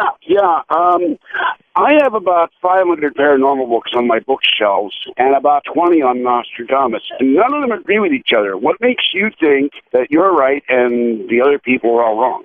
Okay. Well, finally, somebody who's speaking in absolutes. I'm sure that if you go back and look at those books, because I'm sure I've got all of them too, because I have just about everything that's been published on Nostradamus, you cannot absolutely say in absolutes that they don't all disagree with each other. That's an emotional statement, and I'm absolutely certain, I put money in the bank on it, that if you go back, every single one of those books will have at least one thing they all agree on. They're all writing about Nostradamus. They obviously agree that he's a very interesting man, whether they want to take him down or turn him into a god. And the fact still remains that Nostradamus predicted he would become world famous after his death, and he did. So, they're all obviously writing those books because that prophecy is true. Or because he's a really interesting guy. Well, and he made predictions. What made him interesting? Right. It wasn't his rosewater recipes or how he loved to cook black cherries, which he also wrote about. Right. Okay. All right. Thank you very much. And let's see if we can go here. Oh, good. Thank God. You're on the air with John Hogue. Hello. Hello? Hi. Hi. Okay, is it me? It is you. Who else could it be? Yeah. No, you know what? That's really unfair. We're going to do something about this. Poor people who call up, they're always asking, is it me? And I understand why. We got many lines, right? We have many lines, and we've got to do something. I want a big gong or something so people know when they're on the air. Go ahead, ma'am. Oh, okay, Art, you're fabulous. Thank you for coming back. Thank you. My question is about Yosemite and the Ring of Fire, that with Mount Rainier and all that. So your question is? When do you perceive Yosemite going up? Yeah. Well, the Rim of Fire almost did it. Thank goodness it didn't. I mean, we're going to see a lot more mega fires. That's unfortunately that's also in the prophecies about great uncontrolled fires as well as floods. And that also seems to follow scientific climate theory that as the edges of the Earth's continents get more flooded, the interiors, as things get hotter, dry out. So that's one thing. So what was your other question? She's gone. And I don't recall either. So the central question was about Yellowstone, right? Yeah, Yosemite. Yosemite. Yeah, and I said that it almost did, but I don't see it burning up. For one thing, all the fuel that would have done it on the approaches has been burnt, so no, I don't see anything. How about Yellowstone? Isn't there? I don't see a supervolcano event happening in our lifetime. But I do see the potential of a subduction zone quake off the northwestern coast, somewhere off the northern coast of Oregon, near Tillamook, about 100 miles out, sometime between the August of 2017 through 2020. Wow. And that is because of a very interesting thing that I'm studying that deals with eclipses. Total eclipses passing over a region, and then that region in the next 18 months to 24 months having significant seismic activity. It's something I write about a lot at HogueProphecy.com, and I have my eyes out on what may happen in Pacific Northwest in August when the eclipse passes. That's fairly specific. All right, hold it right there. We're going to take a break. John Hogue is my guest, and we're rocking and rolling in the nighttime. This is Dark Matter. From the area of 51, this is Dark Matter with Art Bell. To join the show, please call 1-855-REAL-UFO. That's 1-855-732-5836. Here is somebody I can only identify as W who has something good to say. Art, your guest tonight is very intelligent and well-spoken. Then he goes on to say, also, last night's show had me so creeped out that I didn't even want to stop and check my tires or fuel up in the dark. Last night's show was creepy. There's no two ways about it. And I understand not wanting to get out for fuel, but my goodness. All right, John, if you're there, here comes another one. You're on the air with John Hogue. Hello. Hello? Hi. Hi. Yeah, it's Joe. Can you hear me? I swear to God, we're going to put a gong in so people know they're on the air. This is ridiculous. I can't tell. Yeah, we always have to have this conversation. Is it me? I understand why people ask that. How can they know? I want a gong. Go ahead. Hey, Art, should I do dong or something? Yeah, something. Anyway, do you have a question? Yes, it's Joe from the Great White North there, and I'm a truck driver listening to you since '91, a first-time caller, and I enjoy your show. I have a prediction, and I have two quick questions. My prediction is I think the Catholic Church or the Vatican is going to fall based on a lot of corruption, I believe, that's been going on there for a long time, and I like his opinion on that. And secondly, I'd like to know if when we're going to have proof that there is alien life or something to that effect. I want to know too. Well, all right. Let's attack them. Will the Catholic Church fall? No, not in any distance. Not soon. No. I think I am now updating The Last Pope, and it'll be released next year, the book that the other caller was talking about. It was released in 1998, and I'm going to change its title, and I think there's an amazing Why don't you call it The Last Pope? Well, interesting thing about The Last Pope, the almost last, the last, yes. It's like those the son of this, the grandson of that, yes. Yeah. In the movies. It's the problem with the prophecies of St. Malachi, which are attributed to the Irish saint from medieval times, is that they are actually under a prophet from using his name from the 1590s. And they're numbered, but the final one is in a coda that's not just a motto of medieval Latin phrases. It's a whole paragraph.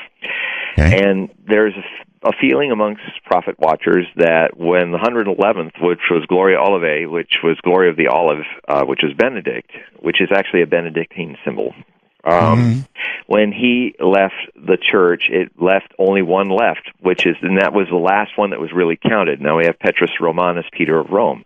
The problem is that there could be 100 popes, because it could grammatically just be jumping to, okay, I've stopped with the list, now I'm going to tell you what's going to happen to the Pope at Doomsday.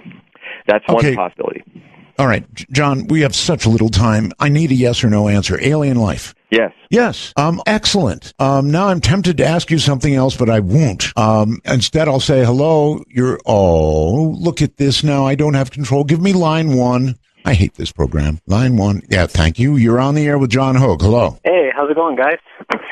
Good. My question is, it was the last caller. It kind of stole my thunder. I was going to ask about first contact, but do you see any future predictions or ideas about when that would ever happen, and if so, like what shape, way, or form it would? Well, Art wanted a simple yes or no from me, but actually I was going to expose a mistake of mine in predictions that we had on this show, but now that you've re-asked the question, I can talk about something I got wrong.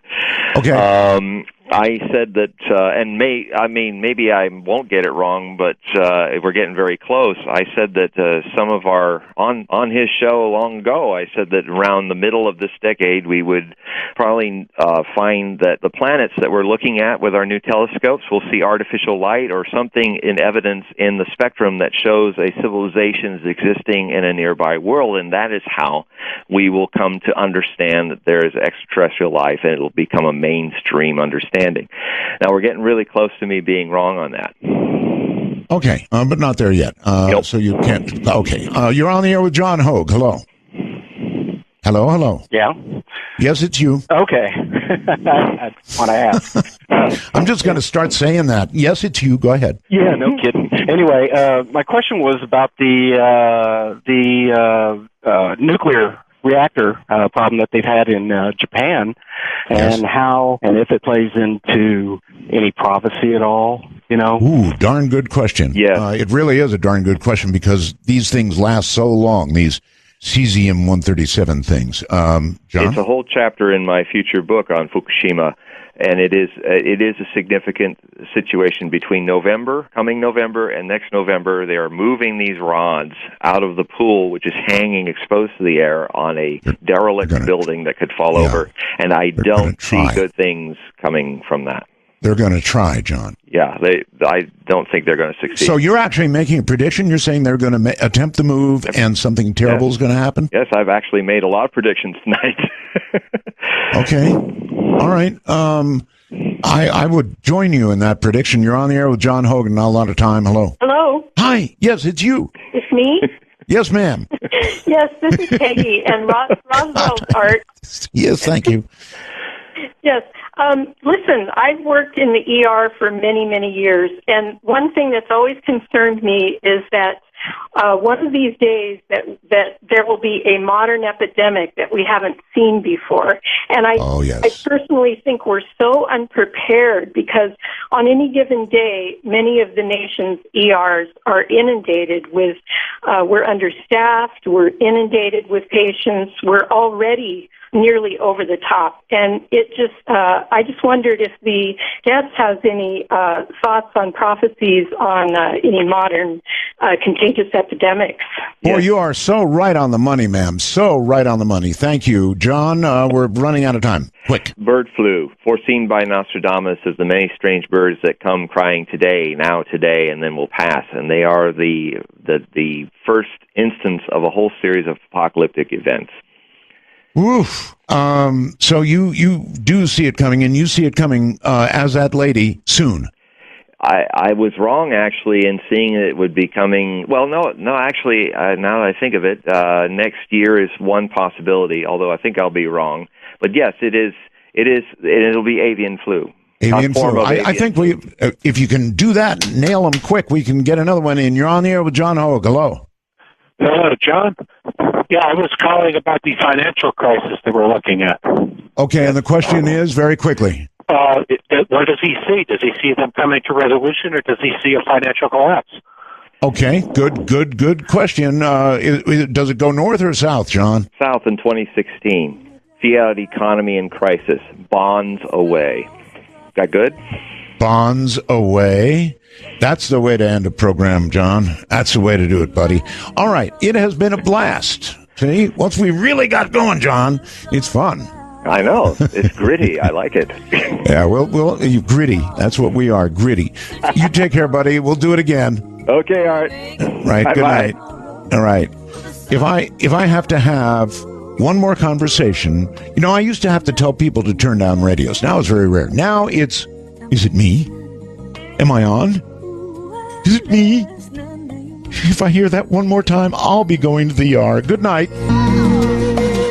And by the way, it's not the caller's fault at all. We're going to get a big gong. Maybe a spaceship landing on Earth or something. Some way that you can know you're on the air. Good night, all.